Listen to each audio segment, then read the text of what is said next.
Chapter 429, Death Before Dishonor. Chapter 429, Death Before Dishonor. The leader had a cold smile. Huangpu Fenglei, did you think that combination art was all to deceive you? Wrong. So very wrong, huh? The ice on Huangpu Fenglei grew harder and thicker. His body soon became rigid, and only his eyes were moving. He ended up getting caged inside the ice like a lion, poised to jump out at a moment's notice and rip its quarry to pieces. Don't look at me like that. There's no chance of coming out of this. The ice phoenix's cold energy is keeping you frozen, not to mention the icy energy in your body, keeping your yuan qi sealed. This way, our dark heaven finger works in tandem with the first attack and freezes you solid. The leader's eyes sparkled with the joy of victory. Ha ha ha. You may be a peak expert, but with your yuan qi on ice, even if you get out of our move, your power will be cut in half. Huangpu Fenglei, you brought this on yourself. Despite being frozen stiff, Huangpu Fenglei didn't panic, speaking in a sinister tone. Hags, don't write me off so early. Your parlor tricks are no match for me. Huangpu Fenglei let out dragonic roars and exploded in a golden shower roar. 9 golden dragons shot from inside him.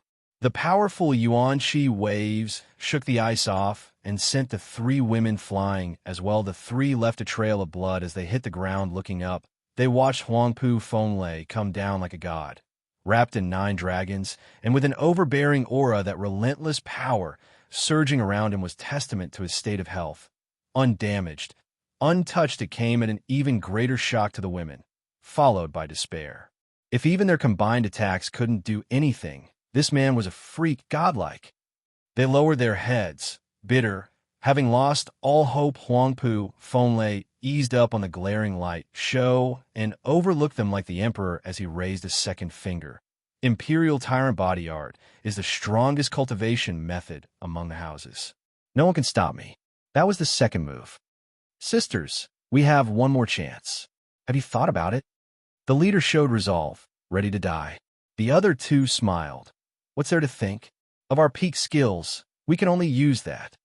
Let's do it. The leader nodded, getting their feet under them and watching Huangpu Fenglei above without any fear.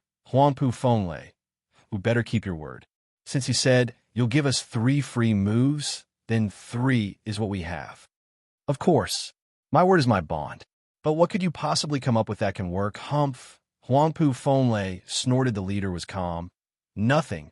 Only our blood for our house. The 3 jumped high at Huangpu Fenglei. With power and speed, Huangpu Fenglei frowned, unclear of their aim. What other combination art are they using? Why can't I sense anything?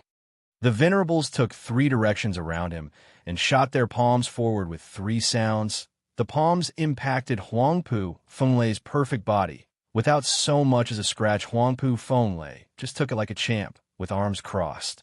He looked at them curious. Is this your final move, a palm? There was not even a skill behind it. There's no way you can harm me with that. You've lost your last chance. Ha ha. Thank you, Sir Huangpu, for giving us these free moves, but this palm is only half of it. With an odd smile, the leader made a sign. The other 2 followed. Huangpu Fenglei was puzzled. Do they want to use some super secret art? But why did that sign feel so familiar? He shot his eyes wide open and cried. Self-destruction? You. This is our last move. Death before dishonor. The women grinned. Huangpu Fenglei was scared silly. With the 3 radiant stage experts so close and primed to blow, not even Imperial Tyrant body art could bear it. He used all his yuan qi to unleash a golden glow and make the trio fly too little, too late. With one last smile, to Huangpu Fenglei's frantic look, 3 earth-shattering explosions wrecked the place. Boom! The huge balls of flame swallowed the sky, shaking up everything. Even with the array in place, Drifting Flower City was now in ruins. Yin Bagong ducked just as the tide of flames passed him. One careless twitch could burn his head clean off once the cool wind set in again. The people looked shell-shocked. The mountains around them were now flatlands while the trees floated around as ashes. The bone-tempering disciples had their meridians crushed and died. Maybe they wanted a closer look at death, or just sheer bad luck. They stuck their neck out to see the glorious apocalyptic flame. only to have half their body burnt. Testament to their folly, Yin Bogong's heart was shaking all over. What a frightening explosion. And that came out of 3 Radiant Stage experts' self-destruction. Then what about the person at their core, their High Venerable? He looked around in panic and shouted, "High Venerable, are you all right?" Bam! A black figure slammed the ground. Yin Bagong rushed over to see Huangpu Fenglei's face burnt black, laying there broken and robbed of any air of superiority. Blood spurted out and Huangpu Fenglei wheezed. Looking around at the faces, he rejoiced at his new lease on life. "High Venerable, you're amazing to come out alive from that. You're the only one in Tianyu to pull it off." Yin Bagong gave a thumbs up, and a good ass-licking Huangpu Fenglei had no time for his gibberish, frowning. "Why did they do it?" You mean those drifting flowers, edifices, venerables?" Yin Bagong smiled. "Who cares?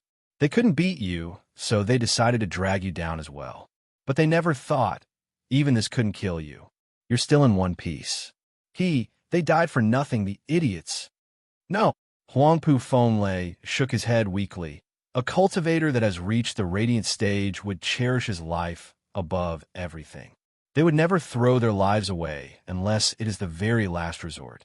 They could have used the Drifting Flowers Edifices array to stall me and escape. So why? Yin Bagong paused. Pig-headed perhaps. Ha ha ha. That's putting it mildly. Huangpu Fenglei barely propped his body. Drifting Flowers Edifices, a women's domain, hasn't survived all these years on empty words alone.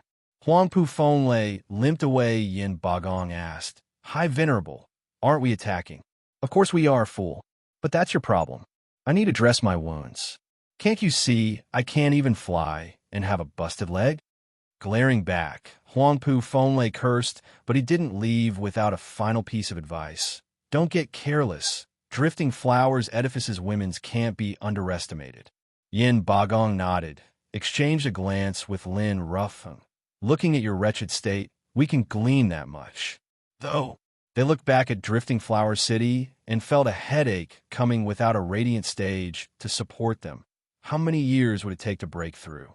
The Region Estates experts only acted as support, leaving the heavy lifting to them. The only helper, Huangpu Fenglei, was now away on medical leave. Chapter 430, Baiting the Aid. Chapter 430, Baiting the Aid. Boom!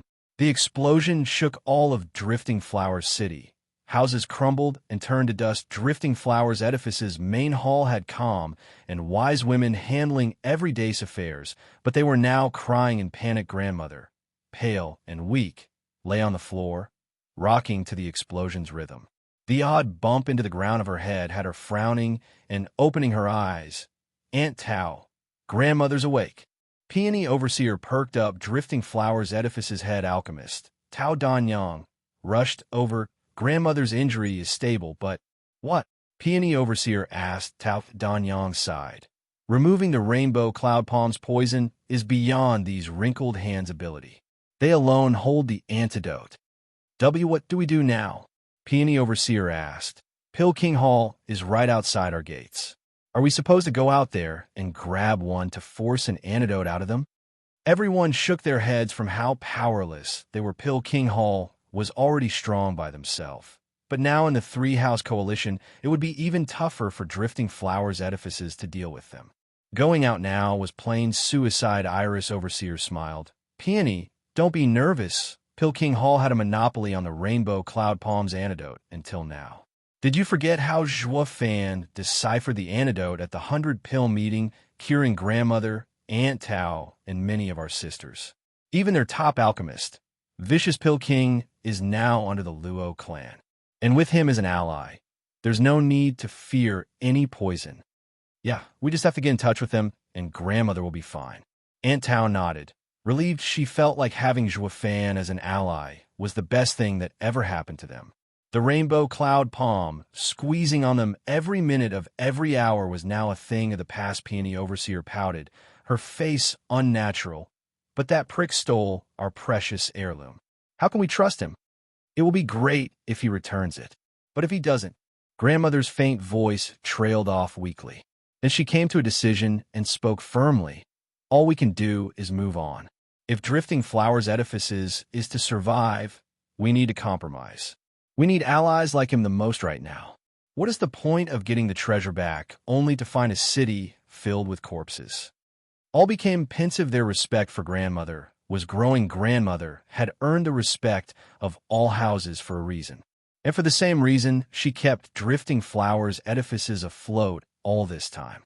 As a house lord, she had to have the mind and eyes that went beyond the scope of the common man, with vaulting ambition and steel resolve, always thinking long-term and never nitpicking on the details. And in their final hour, Drifting Flowers Edifices needed allies the most. They couldn't throw away Juefan over some Bodhi root. It was the same as cutting off one's legs. So you want to lean on Luo clan? Peony Overseer pouted. Still against it, Juefan stole their stuff, yet they still turned to him for help? Wasn't that like asking a thief for asylum? Drifting Flowers Edifice's name would be dragged through the mud. Her sisters as well. Grandmother smiled in reply. Yes, Juefan had made us a promise back when he was in trouble. We can rely on him. Now that he is one of the big players, he is our support. It's all just a repaid investment, ha ha ha. Peony, you usually go off the deep end and are frank. You are kind at heart, but not suited to be the edifice lord. As the one bearing the responsibility of Drifting Flowers Edifices, one has to be flexible and set your gaze beyond the present moment. A useless thing like reputation will only drag us down. Grandmother shook her head. Peony Overseer blushed, knowing her own defects as well. What was that large noise just now anyway? Grandmother turned to the rest. They all shook their heads. Someone burst in tears. Grandmother, Overseers, the three venerables. What about the venerables? Grandmother asked, frantically sniffing. The girl wailed. The venerables self-destructed to deal with Huangpu Fenglei. What? Grandmother shuddered, then spat blood, tears streaking her face. Grandmother! The others panicked. Grandmother waved them off. It was my mistake to lead them to their doom. If only I heeded the Luo clan's warnings and retreated, they would have been alive and wouldn't have died in vain. Grandmother, the only one to blame is Juefan. He betrayed our trust first. We could never overlook this transgression. Peony Overseer advised. Grandmother shook her hand, talking after a pause. The three venerables' death is on me. But we can't bicker over Drifting Flowers Edifice's calamity. What about Huangpu Fenglei? What's going on outside? Grandmother, Huangpu Fenglei is badly hurt and has withdrawn from battle. Yin Bagong and the others are attacking our barriers while sisters are pushing them back. They can hold on for the time being. Regent Estates, High Venerable? What about the Regent Estate itself? Grandmother asked. The girl shook her head. Grandmother, there's no sign of them. That means Regent Estate isn't involved. Grandmother squinted. Overseers, join the defenses and never attack. Only resist. Guard Drifting Flowers Edifices and wait for our allies. Understood. Everyone bowed. Meanwhile, Yin Bagong, Lin Ruffin, and Yuan Shan attacked the city for 3 months. Although three houses united was a force to reckon with, Drifting Flowers Edifices' defenses were like a steel wall. Even after all this time, they had only punched through 26 barriers, with dozens more to go. How many years would that take? For God's sake, I should have just brought all my venerables. Lin Ruffin panted, peering over the city and at the mountain in the distance. What the hell is Regent Estate and those rotten divine dragons doing? They decided on this attack, yet now they're taking the back seat while we risk our necks? What's so scary about Drifting Flowers Edifices anyway? If we'd all pitch in, it'd be over and done with by now. Calm down, Yuan Shan advised. Sir Lung said we're baiting the aid. While we have Drifting Flowers Edifices on the ropes, they'll attack the reinforcements. I heard Veiled Dragon Pavilion and Sword Marquis Abode's forces have been beaten back many times already. Regent Estate can handle those guys with a modicum of effort. What's the point of having all of them in the back as support? Lin Ruffing mocked. Yin Bagong shook his head. House Lord Lin, don't say that. They are much hassle, true, but what if Juefan comes? Rumble. Lin Ruffing's face fell, and his voice was cut off on the day of Luo clan's ceremony. They all witnessed its power and glory. Besides the abomination dubbed Juefan, they had 10 elders, each stronger than the next. Violent and savage, not even Regent Estate wanted to pick a fight with them. Lin Ruffing waved his hand. Let's just keep attacking. Yuan Shan and Yin Bagong chuckled inside. Yuan Shan slapped his chest in full confidence. Worry not, the city will soon fall. My 3 venerables are coming in 2 days. With Radiant Stage experts clearing a path for us, their guarding array will be no obstacle. Yuan Shan beamed with pride. Want to break Drifting Flowers City? Only we can do it. Yin Bagong snickered. With Valley Lord Yu's home a wreckage, you don't need Radiant Stage experts to defend it. While our men are just too homesick to leave, ha ha ha. Lin Ruffing mocked Yuan Shan's face, felt it cut him deep, each time he was reminded of the ruined Hell Valley. What he wanted was to get merit in this battle and earn Regent Estate's compensation. But Lin Ruffeng and Yin Bagong, the bastards, had a poke where hurt. Humph, you'll see. Zhua Fan will take good care of your shacks, just as well. We'll see who's laughing then. Yuan Shan's mind was filled with malicious curses. Chapter 431, Most Dangerous Ally. Chapter 431, Most Dangerous Ally. Sir Lung, any updates? In a quiet little room, Lung Wuchang was sitting at a desk deep in thought when Huangpu Tianyuan came in laughing. With Drifting Flowers edifices under siege for 3 months now, small fries keep on coming. It's so boring. When will a big fish bite anyway? Sir Lung, what do you reckon that big fish is planning right now? After a bow, Lung Wuchang sighed. Estate Lord, our plan and reality do not match, I'm afraid. Where exactly? Huangpu Tianyuan asked. Lung Wuchang spoke. Our main plan to bait the aid involved faking an attack on Drifting Flowers edifices to draw Zhua Fan out. With Estate Lord's 9 dragons diamond body, we'd catch Zhua Fan by surprise and finish him off in one swift blow. However, what? Huangpu Tianyuan asked impatiently. Lung Wuchang shook his head. The way it has played out is that we've fallen for it. What how? Huangpu Tianyuan jerked. Lung Wuchang said, by being a borrowed knife. Unsettled, Huangpu Tianyuan eyed him. Lung Wuchang explained, it may be that we predicted Zhua Fan's aim all wrong. His vision is far wider. We thought he would protect his allies to secure his power. But with Drifting Flowers edifices under siege for months, yet there being no sign of Luo clan, it goes to show that he has abandoned them. If anything, he was counting on us to destroy Drifting Flowers edifices for him. What? Huangpu Tianyuan trembled. To what end? What does he get from this? Humph, plenty. Lung Wuchang snickered. A man without roots is the easiest to sway. Even if Drifting Flowers edifices survived and he won in the end, Drifting Flowers edifices, being who it is, will remain only an ally. But when Drifting Flowers edifices falls, he'd accept the women with open arms, getting them on his side and leaving only the world for the taking. Such a cunning plan, what a twisted mind. Even I could only deduce this from the current state. Zhua Fan is a truly diabolical mastermind. By my calculations, he not only wants us to destroy Drifting Flowers edifices, but all his allies. He will then take them in like a good Samaritan, and they, in their moment of gratitude and weakness, will accept the conversion wholeheartedly.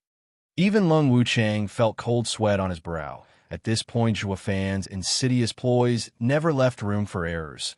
Using cloak and daggers to stab at his own allies through his enemies, even Lung Wuchang had fallen for such a mastermind's devious schemes.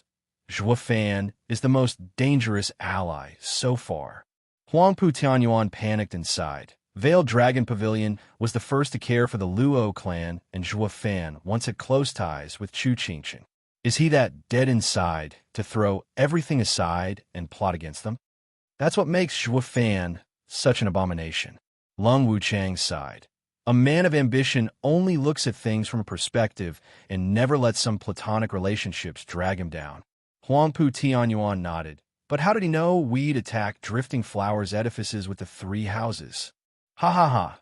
Estate Lord, do you remember when we planned to divide our forces into 3 and take them all down at the same time? Who was it that proposed we attack one house at a time and bait the aid? Lung Wuchang's eyes glinted. Huangpu Tianyuan shouted, Fong Qiubai. Him indeed. Lung Wuchang nodded. I didn't think much of it at the time, figuring flushing Fan out and removing him from the picture at the earliest was better. But now, ha ha ha, it has been the imperial family playing us all along. The emperor's involved too. Yes.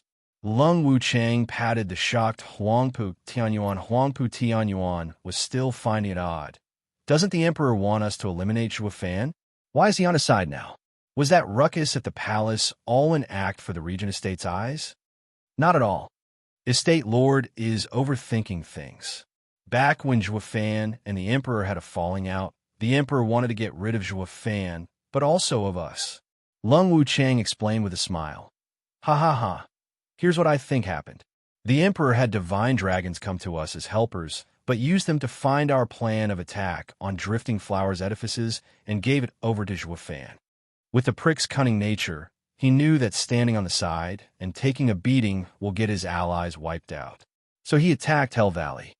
The emperor caught on to his action and had the divine dragons propose the baiting the aid plan, not to draw Fan out, but to give him time to ruin Pill King Hall and Mary Woods.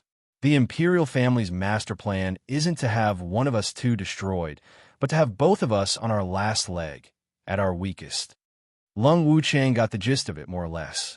Except for one thing, it was Fan's intelligence network that got wind of their plans, and it was him cueing the emperor in, leaving the imperial family to be one step behind Fan, had complete control of the situation across the board, something the imperial family never intended to happen, but it wasn't something one could hold against unwanted contriver, since the human pillars were a super secret art from Fan's endless bag of tricks. Even if he smashed his head and combed through the gray matter, he'd still not figure out figuring as much as he did was quite commendable, though, sighing. Huangpu Tianyuan nodded. Damn the emperor and his sharp mind. Just how can I take advantage of you? What's the point in staying here, then, if Fan is a no-show? Men, everyone go back to Drifting Flowers edifices and capture it in one move. We'll then handle Veiled Dragon Pavilion and Sword Marquis's abode the same way. We just have to be faster than Fan. Catch him when he's down, then take the emperor's head.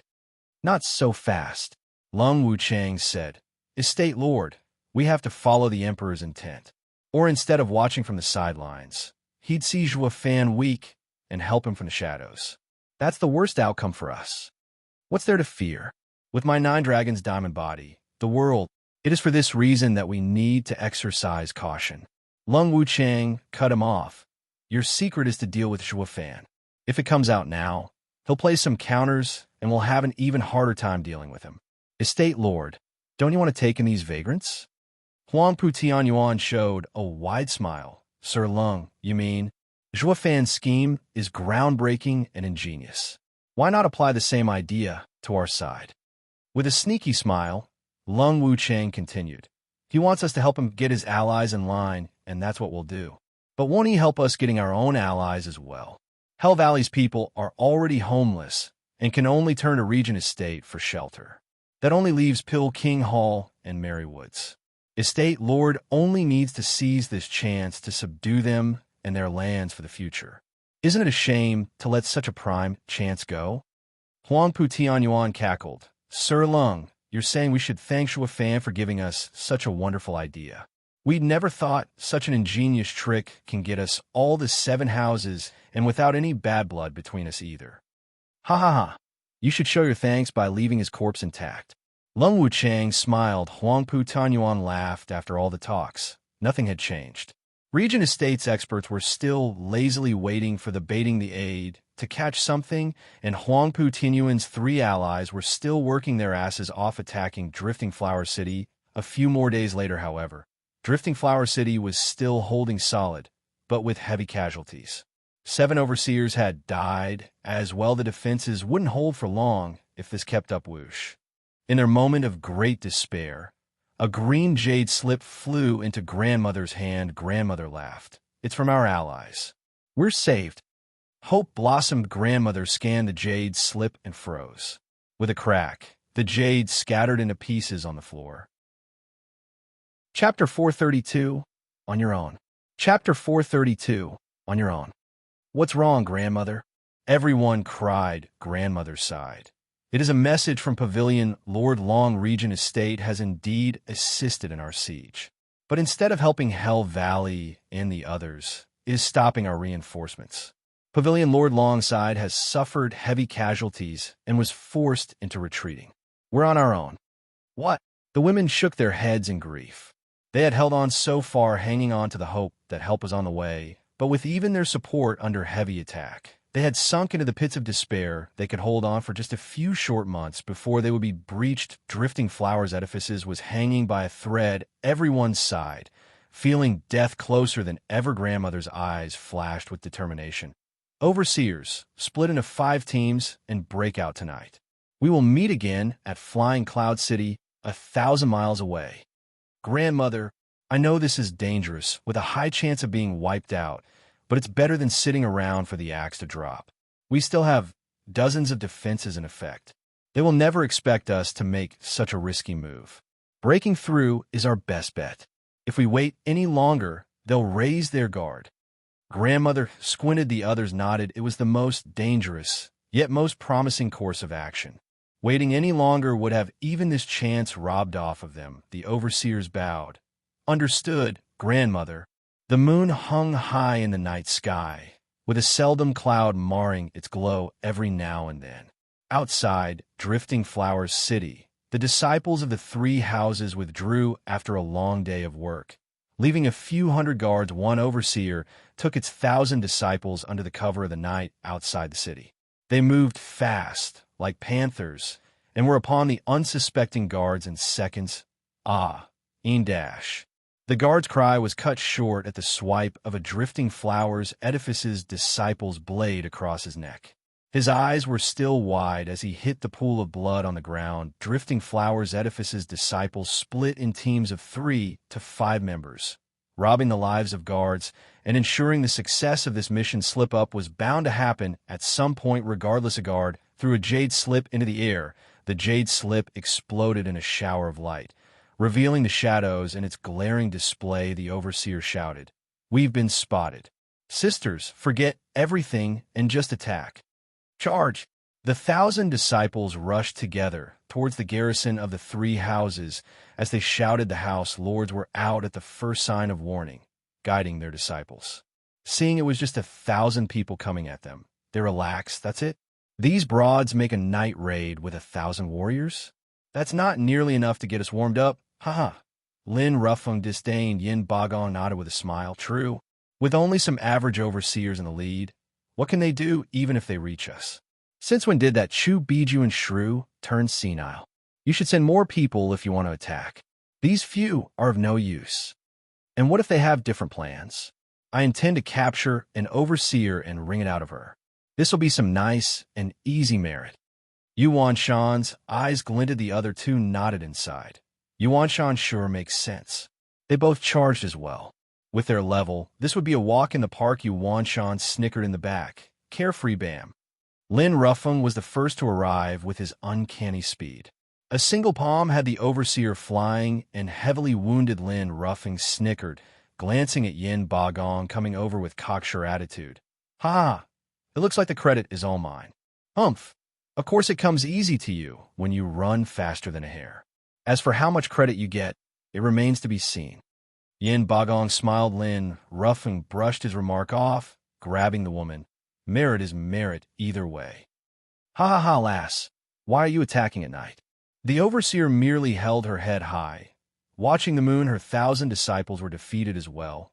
Most dead, others captured, and very few escaped. Lin Ruffung's hand tightened and flooded her body with yuan qi. The woman's brow creased and sweated from the unimaginable pain, but she still didn't make a peep. Humph.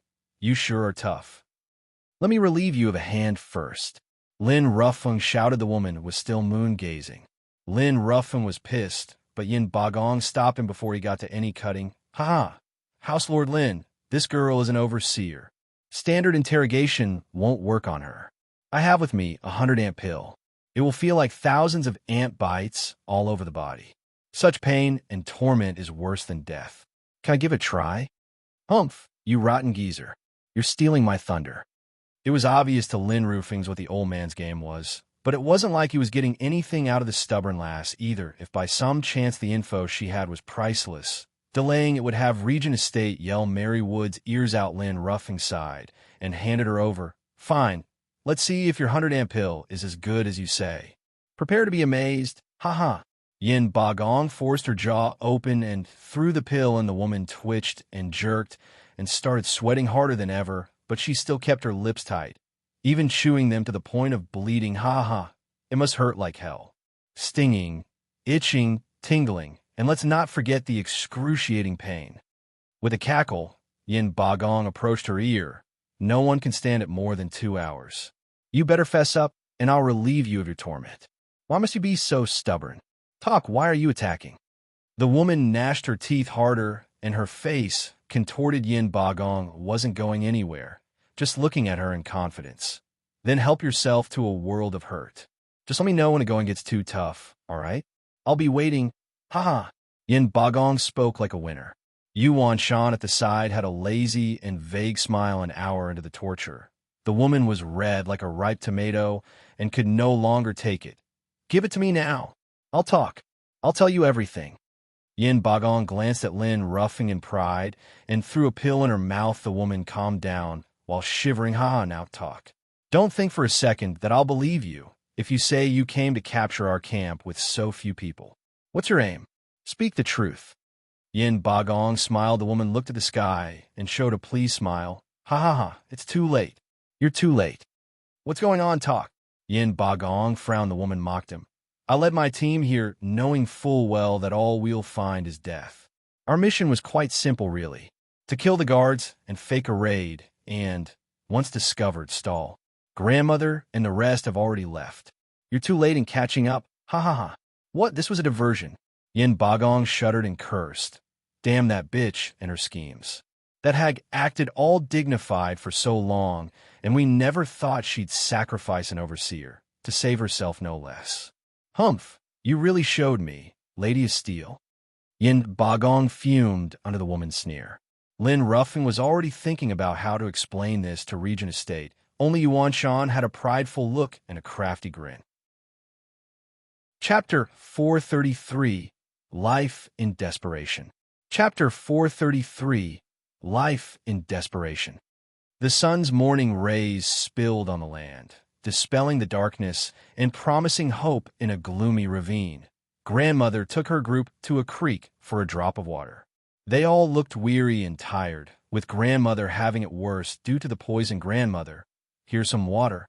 One disciple showed consideration for her. Grandmother patted the child's head and looked to the east, heartbroken. I heard from last night's 5 teams, Gelder Rose's team was spotted. For the sake of our journey to safety, they drew the enemy and must have died by now. I have let them down.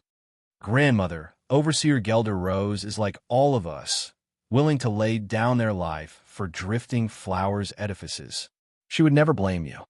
Peony Overseer appeased. Grandmother shook her head in tears. Whoosh. Iris Overseer flashed in front of them. Her face turned heavy, looking around as she spoke. Grandmother, the way forward is blocked, and they're now searching for us on their way over here. What? Grandmother cried and shook. If not for someone holding her steady, she would have collapsed by now. Did they foresee our plan to escape? How? Grandmother asked incredulously. Who is coming after us? Iris Overseer replied. Grandmother, their group is made of youths led by Hell Valley's Grand Elder and 5th Elder. Did Hell Valley guess our attempt to flee? Ever since you geeky died, they've never had such guile. Shaking her head, Grandmother felt bitter regret festering inside. I've completely lost. Back in Drifting Flowers edifices, they could still hold on for a couple of months with their defenses. But here, turned into stragglers, they stood no chance against any group. Their escape was a bold gamble win, and Drifting Flowers edifices would one day rise from the ashes. Lose and their deaths would be all the more tragic. It was quite obvious now what hand she had played. I have been far-sighted all my life, only to make mistakes over and over at the end, ruining Drifting Flowers edifice's legacy. I'm ashamed to meet my ancestors in the underworld. Grandmother cried the other side as well. hanging their desolate faces on a hill behind them. Footsteps sounded that had everyone on edge. All the eyes looked over tense and frightened. Meanwhile, Hell Valley's army of thousands was combing through the area, zeroing in on Grandmother's location. Between Grand Elder and Fifth Elder was a man in gray, Yuming taking in the lush vegetation. Yuming's eyes flashed. Yuming, you've grown so much in skill over the years. I still can't believe that old hag would leave the city and its defenses and make for such a daring attempt. We never would have had such an easy time trapping so many of them if it weren't for you. I wonder how much merit will this get us? Ha ha ha. Grand Elder praised. Each elder nodded. Ha ha ha. Yuming is turning out to resemble the seventh elder more and more. No, I do not want to become my master. I want to surpass him. Yuming sighed. Grand Elder, has Grandmother been caught? Grand Elder shook his head. In their attempt to flee, we've captured 4 teams, but neither had that old hag among them. Perfect. Yuming nodded. He gave the signal to stop, peering at a hill in front of them. Wait here while I look ahead. Yuming, why is it that you always go ahead? Are you trying to take all the credit? Fifth Elder asked. Yuming smiled. I'm only an advisor, Fifth Elder. How can I take down thousands of people by myself and steal your credit? I only want to check for signs of them passing through here and their direction. With all of us going ahead, it will mask all the clues. Old Fifth, you're so petty. Grand Elder glared. Yuming earned the most merit in the first place with his plan. Why would he steal ours then? I was just messing around. Don't mind it, Yuming. Fifth Elder scratched his head. Yuming nodded. Rushing up the hill, what he saw beyond the hill had him wide-eyed. Grandmother and her people were tense, but ready to fight to the last. The only choice now was to go down fighting, yet Yuming made a signal for them to stay quiet. They all looked stumped. Yuming turned around and shouted to Grand Elder, Drifting Flowers Edifice's team passed through here. They must have gone in that direction. You might catch them if you give chase. Yuming's finger picked a random spot. Grand Elder was overjoyed and led his men into a chase, with their trust in Yuming and the hill separating them. They had no clue their quarry was just over yonder. They were so close, yet oh so far. The women were stumped. Looking tense at Yuming, why would someone from Hell Valley help them? With the army behind him gone, Yuming said, Everyone from Drifting Flowers Edifices, east and west, are blocked. Only north and south have been searched already, and there's no one there. But I highly recommend going south. In those tall mountains and dense forest, it's easy to hide. Yuming left one moment. Grandmother cried, Thank you, sir, for your timely rescue. But why did you help us? Yuming mocked. Help you? Ha ha ha, you're rich. It's never worth betraying my house over some strays. Just send this message to Zhuofan. He owes me one. Yuming flew after Hell Valley's men. Grandmother felt bitter and despondent. Zhuofan had cast such a huge shadow that even the enemy had people hoping to get on his good side. The youth just now wouldn't have helped them otherwise. They all felt sour at the revelation. Grandmother was known to all houses for 100 years, yet her name had less weight than an upstart. Who'd have thought Zhuofan's name can make one betray his house? How could we be so different? No one knew that the true mastermind behind their current plight was none other than their savior. Yuming did it all for Zhuofan, not that Zhuofan asked him, of course, but Zhuofan's handiwork had left him with no other choice ever since Zhuofan raised Hell Valley. The guy was homeless. It hit him the instant the news reached him. Zhuofan took care of Hell Valley to force him to renounce his unflinching trust for his house as long as Hell Valley stood. He was one of them, and betraying one's king never came easy. But with his home up in smokes, Hell Valley was gone for good.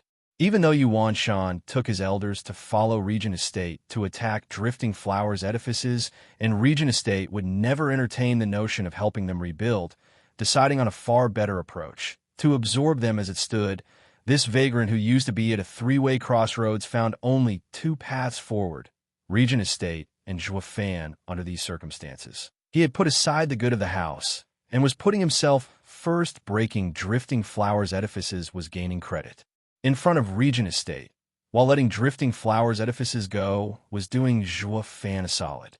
No matter which of these 2 behemoths ended up ruling the lands, he had a way out. This was his plan, to be a double agent. I can't help but wonder who'll be my lord in the end. Ha ha. Yu Ming shook his head. The women heeded Yu Ming's advice and escaped the four houses siege and bumped into their rescue team. Grandmother, Steward Zhua has had us waiting for you here for ages.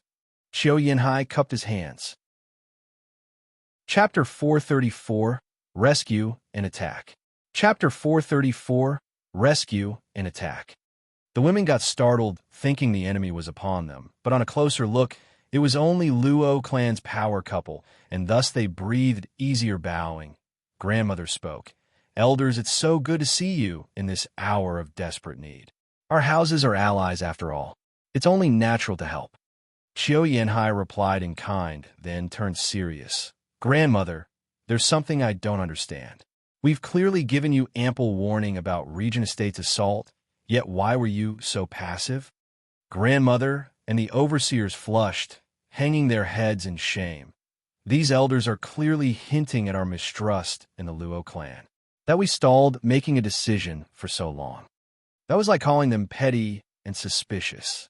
But at least they did rescue them with a cough. Grandmother fought through the awkwardness. To be honest, I've been in seclusion for so long, and the information was left to the others. They were too shallow in their thinking and didn't take it seriously that the Regent Estate would attack. When I came out, I was beset with enemies at the gates, and it was already too late. I'm truly ashamed. A.M. Grandmother coughed with a red face. It was a first for her to tell such an obvious lie in front of everyone and to shift the blame on her girls. It only made her more ashamed. What other choice was there? She couldn't just come clean and say it was an honest mistake on her part. It had cut away at the house's trust with how they had turned into strays. They couldn't afford to push away Luo clan's help. Oh, I see, Qiu Yanhai and Xue Qingjian said, while beaming inside. Zhua Fan had called it ever since he got Drifting Flowers Edifice's call for help. And these two were obviously clued in as well. Just that, to complete Zhua Fan's master plan of adding Drifting Flowers Edifices to the Luo clan, these two had a rein in the teasing, lest they ruined the demonic steward scheme, so they could only laugh inside, nodding at the hag's lame excuse, but they couldn't wipe that silly grin off their faces. Grandmother figured out on the spot that the two were in on her difficulties and turned away from those taunting stares. Humph, you don't know how to take help at face value, so you suspected our info? Look who's down in the dumps now. Grandmother felt bitter inside. Peony Overseer was outraged. Since you knew about the attack on us for so long, why didn't you come help earlier? Were you waiting for us to be destroyed before acting? What kind of an ally are you? Girly, we wouldn't be here in the first place otherwise. Qiu Yanhai was a radiant stage expert. He showed class to the women on behalf of Zhua Fan, but would he let a profound heaven overseer just talk back to him? Grandmother mediated. Elder Qiu, please calm down. Peony is just so brash. Please don't mind her. Grandmother then chastised. Peony, Elder Qiu has come from afar to help us, so the least you could do is show some consideration. Apologize. Humph, screw apologies. If their rescue is real, why are there so few of them, and without even Zhua Fan? They have no intention to help us, clearly. Peony Overseer shouted. Qiu Yanhai snickered in rage. Ignorant lass, what does a bunch of thoughtless broads like you know of Steward Zhua's intricate planning? When he received your plea for help, Steward Zhua knew you'd never look at him the same way for taking your Bodhi route or believe his messages. Steward Zhua even warned us not to say this or it would break the ties between the houses. But you've given me no choice. Humph, does that give him the right to steal our precious treasure? Peony Overseer didn't back down even against a radiant stage expert. Grandmother kept on pulling her, but it was no use. These two are with Luo clan now, but they're still known as monsters in Tianyu. How could you work them? Confronting them here was the dumbest thing one could do. Qiu Yanhai clenched his fists. You listen here, girl. If not for Steward Zhua, I would have snapped your neck for this gross lack of respect. Qiu Yanhai's savage aura exploded and sent shivers down everyone's spine. Grandmother paled, pulling Peony Overseer behind her and glaring at her to keep her trap shut. They had barely gotten out alive from one siege and were now about to find their end at their own allies' hands over a petty squabble. They're stronger than everyone here, yet you're still nagging? Grandmother sighed, feeling like giving Peony Overseer a good ass-kicking. It's been so long, yet your temper has never mellowed. We may even die from it. They all gulped with fear, watching Xiao Yanhai on edge. Shui Qingjian diffused the heavy mood with a smile, pulling Xiao Yanhai over. Ha ha ha. We're all on the same side. Why must we bicker? Right, Grandmother? Yes, Elder Shui is totally right. Grandmother was quick to grab the lifeline, bowing to Xiao Yanhai. Elder Xiao, forgive me. I have failed to teach her properly. It is all my fault, and I ask that Elder Xiao restrain his anger. Grandmother's bow was real low, her Lady of Steel vibe gone, leaving her with no prestige. The scene dawned on every overseer that they were now homeless and had lost all their pride. Xiao Yanhai snorted. Shui Qingjian smiled. Big lug, they've already apologized. Show some consideration. Xiao Yanhai flared his nose, his chin still way out. Shui Qingjian turned serious and kicked his ass, launching into a tirade. Now you're ignoring me, is that it? I thought I told you to show some consideration. Xiao Yanhai's cocky attitude was gone, looking at Shui Qingjian like the victim. Then he waved it all off with a cough at Grandmother. It's fine. I'm not so petty. Perhaps it was all too awkward, but he coughed and raised his head again. Drifting flowers, edifices. Women were stunned, even Grandmother. She snapped out of it with a thanks, though, while the women laughed and sighed. Ah, that explains it. The savage Elder Qiao is whipped. Shui Qingjian came to Grandmother and Peony Overseer with a smile. Don't mind him, his temper is always burning hot. It comes and goes just as fast. As for the Bodhi root, Steward Zhua forbade us from mentioning it. You'll have to ask him when you meet. I wouldn't dare. Grandmother shook her head, relieved. Shui Qingjian had her consideration in mind, guaranteeing Xiao Yanhai wouldn't mess with them later. The stress of having an 8th layer of Radiant Stage expert after you would give one nightmares. Also, Shui Qingjian said, after hearing your plea for help, Steward Zhua split his forces. While we were here as relief, he led an attack on Pill King Hall. Pill King Hall? Why? Peony Overseer became a sourpuss again. But a glare from Grandmother shut her up. Xiao Yanhai mocked. That's why I said you are ignorant. In his infinite wisdom, Steward Zhua knew of your siege and was thinking about how to assist. He foresaw Sword Marquis's abode and Veil Dragon Pavilion coming to help, but getting pushed back with heavy losses. You thought Steward Zhua would lead his own people into a trap. I'll have you know that Steward Zhua is attacking Pill King Hall to get them to fall back. Reports on the attack on Pill King Hall should be coming in right about now, getting Regent Estate and the rest to come to its rescue. Wouldn't that relieve your city of the siege? We would then come in with our thousands of troops and coordinate with you in destroying them. A shame you couldn't even last that long. Drifting flowers, edifices. As people felt like crying, blast it. We got out too soon. We should have stayed, put a few more days, and the relief would have come, saving drifting flowers, edifices. Grandmother felt sick to her stomach. It was a severe lapse in judgment. Only the power couple giggled inside at their mournful looks. Sigh. Drifting flowers, edifices almost got played to death, tossed between Steward Zhua and Regent Estate. But this is sure to guarantee their change of heart. Chapter 435, True Expert. Chapter 435, True Expert. Ha ha ha. Valley Lord, you had his men capture the drifting flowers, edifices, runaways, and have earned great merit. A toast to you, Valley Lord you. In a wide courtyard, Regent Estate held a feast. Huangpu Tianyuan sat in the main seat, with the house lords and divine dragons at his sides. Huangpu Tianyuan looked flushed, laughing like the world was his oyster, and toasting to Hell Valley's success. Yu Wanshan faked modesty. Huangpu Tianyuan, Estate Lord is too kind. It was my duty. Humph, hypocrite. Yin Bagong and Lin Ruffeng spat in their minds, eyeing him with ill intent. While the two of them were breaking their backs, attacking the arrays, this guy had it easy, casting his net and capturing the fleeing women like a treacherous scum. The two wanted to tear into Yu Wanshan there, and then Yu Wanshan noticed their envy and turned around with a genial smile. It only worked to stoke their anger. What are you gloating about, you stray? You have no home. Oh, Valley Lord you, impressive move there, capturing drifting flowers, edifices, women. Only, How exactly did you know what they were going to do? Lung Wucheng asked. Yuan Shan bowed and reported, Sir Lung, the success isn't all mine, but the credit falls on my capable assistant. Yuan Shan pointed at a gray robe. He is Hell Valley's new advisor, Yu Ming, the last disciple of the late Yu Giki. Everyone turned to Yu Ming. Yu Giki was the third greatest mind in Tianyu. Although a shame, he fell at the hands of Zhuo Fan. He was quite the character. It went without saying that his disciple ought to at least live up to the name of his master. So everyone scrutinized Yu Ming. Even Huang Putingyuan. Yu Ming bowed and took his seat again. Lung Wucheng sized him up, nodding. I see now why Hell Valley has moved with purpose and precision as of late. You have an advisor now. Ha ha ha. Heroes always come young. Sir Yu Ming, by your guess, where do you think the fleeing, drifting flowers edifices women turn to? To be quite frank, I do not know. However, knowing how stubborn grandmother is, and going by her name as Lady of Steel, she isn't one to give up.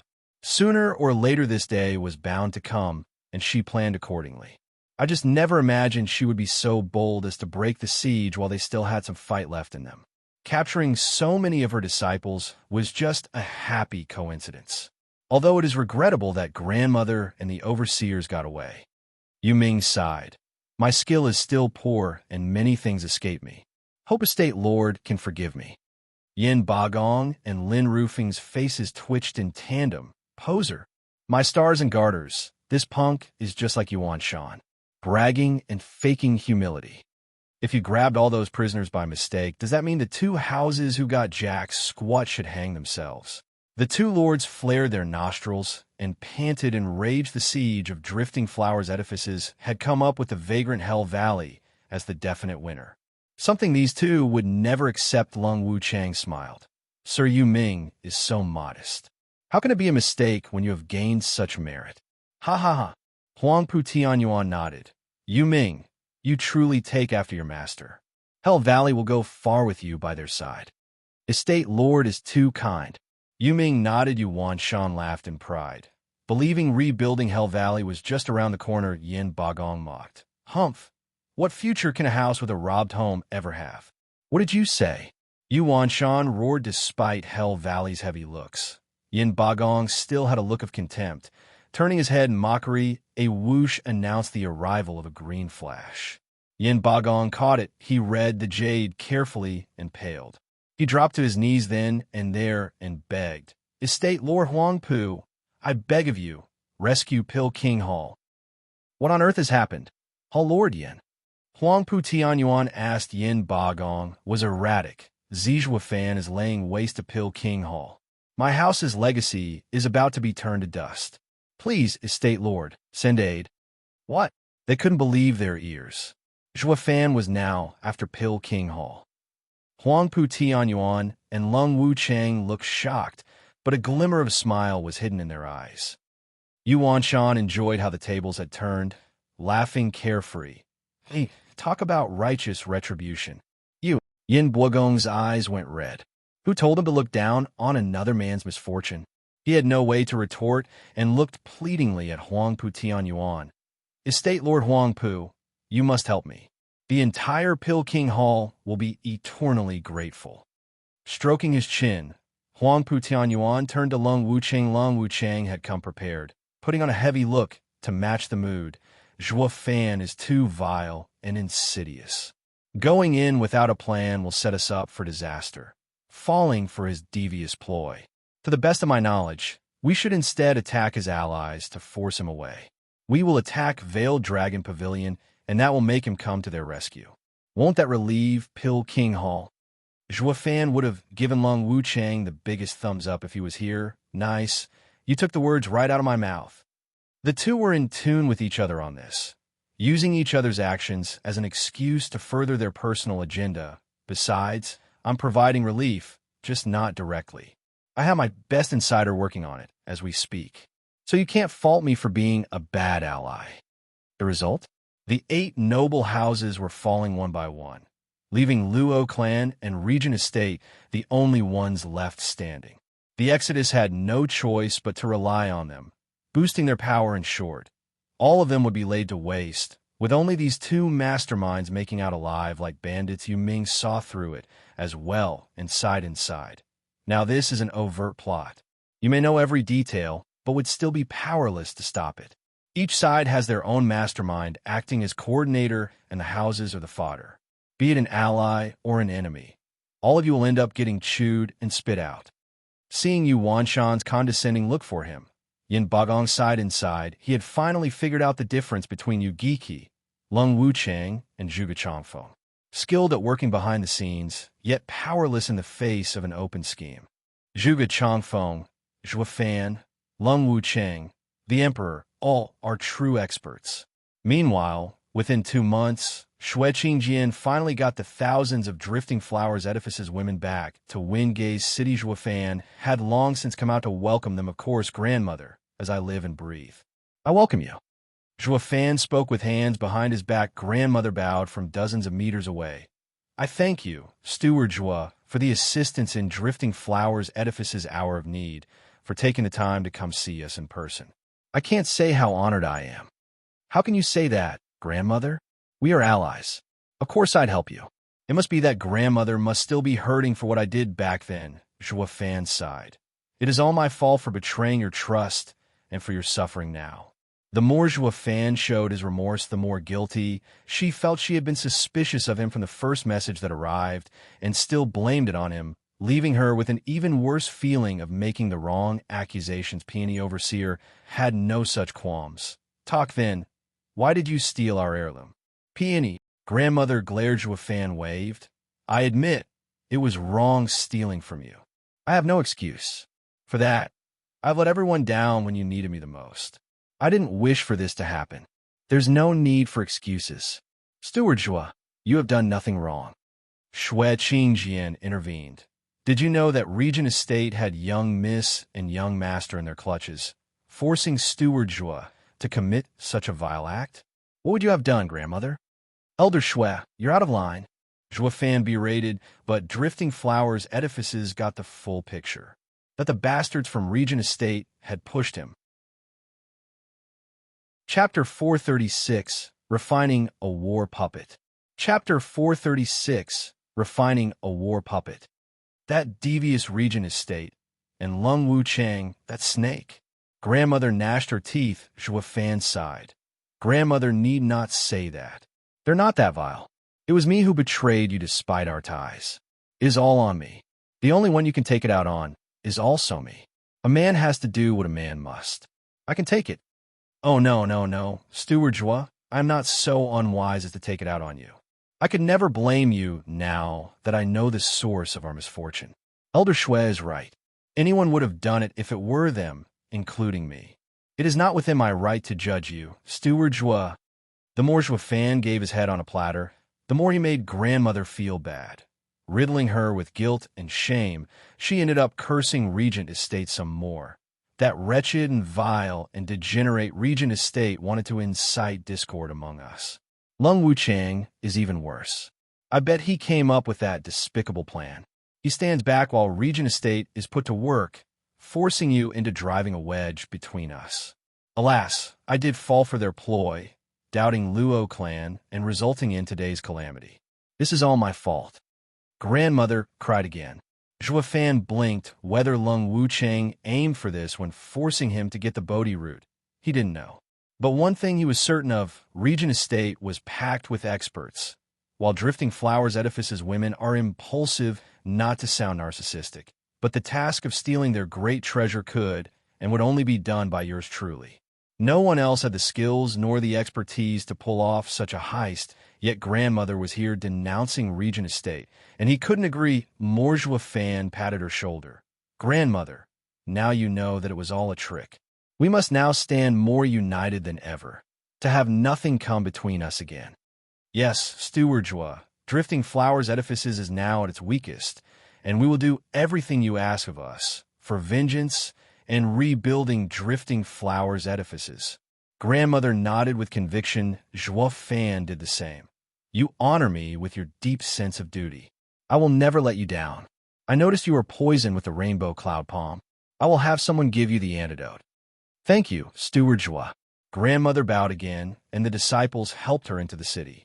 Juefan watched her go drifting flowers edifices. Every member passed by him with apologies at peony overseer's turn. She dodged his gaze and was no longer as fiery. Well, I'll be honest. Steward Jua, you sure know how to turn excuses into a high-class act.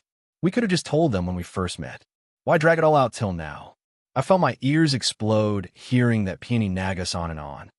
With the coast clear, Xue Qingjian looked at him, puzzled. Juefan sighed. These ladies have just experienced a change of heart. And supplied with Elder Xue. Do you know the difference between fetching and sending? Xue Qingjian shook her head. Ha ha ha. Like they say, easy come, easy go. When someone gives you something, you don't give it much value. If you had used the same excuse from the start, no matter how good, they still wouldn't believe you. Only through their constant inquiry, forcing me to say it, did they take it as truth. And another thing, these excuses cannot come out from me. It has to be from a third party. That's why. Elder Xue, thank you for your hard work along the way. Your ears must be in agony. Huh? Juefan laughed. Drifting flowers edifices are in ruins, and my helping hand will be seen as God sent. Now that all doubts are cleared as well, they will trust no one more than me.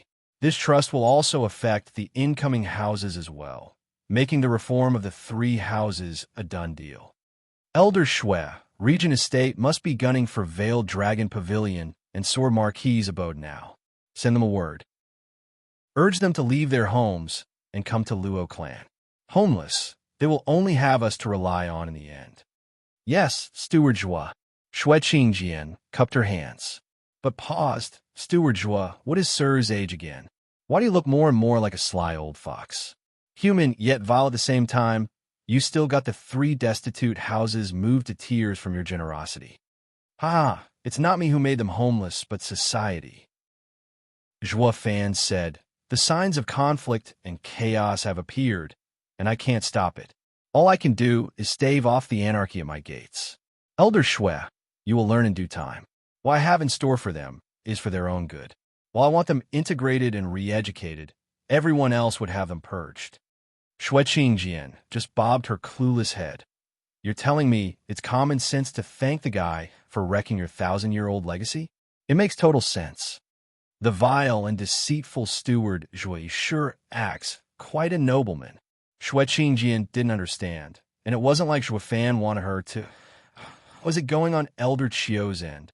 Per your orders, I escorted Drifting Flowers Edifice's disciples while the old guy is waiting for Regent Estate to vacate their city before they'll desecrate Drifting Flowers Edifice's ancestors and fetch you those bodies. Marvelous. Juefan nodded, flying towards Blackwind Mountain, leaving a few more words. Elder Li and Elder Yin have gone to take care of Pill King Hall. Wait for Elder Chio to return, and you two can go deal with Merrywoods. Yes. Xue Qingjian bowed. Juefan was back in the bunker, sending the Luo clan members and Yun clan people away, rows upon rows of pits lined up in his sight, according to the Taiji diagram.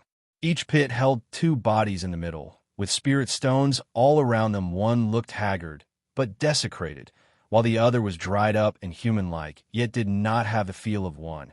The human pillars on either side of them were countless materials and a pair of spiritual beast wings. Besides this one, there were tens of thousands of pits just like it, but only a few pits had bodies in them petting the human pillar's head. Juefan's eyes glinted. Around 10 years ago, I had Captain Pang train you.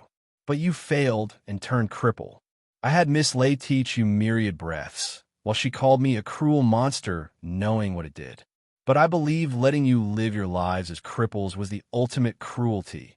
That's why I told her that even if you live a life worse than death, I'd still have use of you. That time has come. You won't be the strongest, but will reach your peak all based on your talent. You will make the Empire see that you are no cripples, but great warriors. Waves came from the human pillars, something Juefan picked up on only after he made certain signs. What's with the can I move questions? Ha ha ha. You will do more than that, more than your wildest dreams. You will become the Luo clan's strongest guards. Luo clan's pride and honor. Another wave of ripples told Zhuofan of their joy. He was no goody two-shoes and planned on refining war puppets, devastating weapons of war. He'd use those ancestors and refine them with countless materials to make them as tough as diamonds, as for the souls to operate them. That was where these loyal human pillars of the Luo clan came in, because they were dead to begin with, even with the human pillars controlling them. They wouldn't be able to cultivate and were thus dubbed human weapons. It was the only way to describe a cultivator who hadn't achieved his potential, but they were more than enough for a weak empire like Tian Yudu. Material limitations. He planned to make 1,000 of them to start with while letting nature take its course with the rest of the human pillars.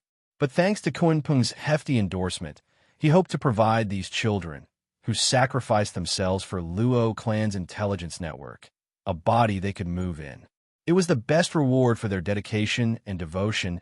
1,000 war puppets were tough enough to fight the imperial family. But by the looks of things, that number was quickly gaining 2 more zeros. He could go toe-to-toe with Dugajantyan's 3 million army if this kept up. That was why he said that all of the emperor's planning had this as its single flaw. How long would he keep hold of his throne once this army showed up and fought back Duga's army? Ha ha ha!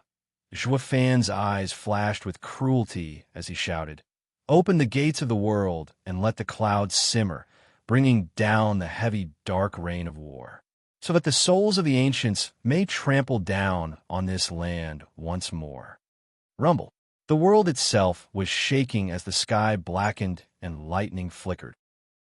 Ghastly black winds rose on Blackwind Mountain, kicking up a storm and swallowing everything. Windgate City was on the verge of being swept up in it. Grandmother and the rest, having just found peace, were now panicking and were at a loss when the world experienced change.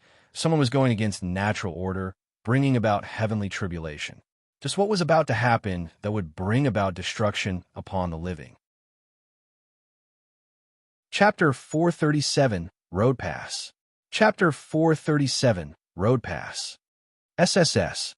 Lightning snaked all over the corpses as the materials and the wings shone. They liquefied and entered the body. Fusing together, it went just like what Zhuofan had been through the first time, but way easier. Unlike the live refining he underwent, this time it was done on cold, dead corpses. Unfeeling and uncaring about some trifling stuff like a destroyed soul. So, Zhuofan went big this time, 1,000 of them at the same time with the job done. The bodies had a metallic sheen to them. Zhuofan made a sign. Change places and let the souls return. Bang! The human pillars exploded into a shower of blood and viscera. As the gruesome display splashed the ground with a sickening sound, it left behind faint flames of spectral green glow. Zhuofan made another sign, and the flames entered the corpses. The corpses rattled, and their eyelids shivered. Zhuofan went through another sign, and the corpses opened their mouths, while he sent a pill infuse and let spirits assume their rightful place. Another sign, and the rumbling continued constantly as the sky had a hole in it, spewing out a lightning shower.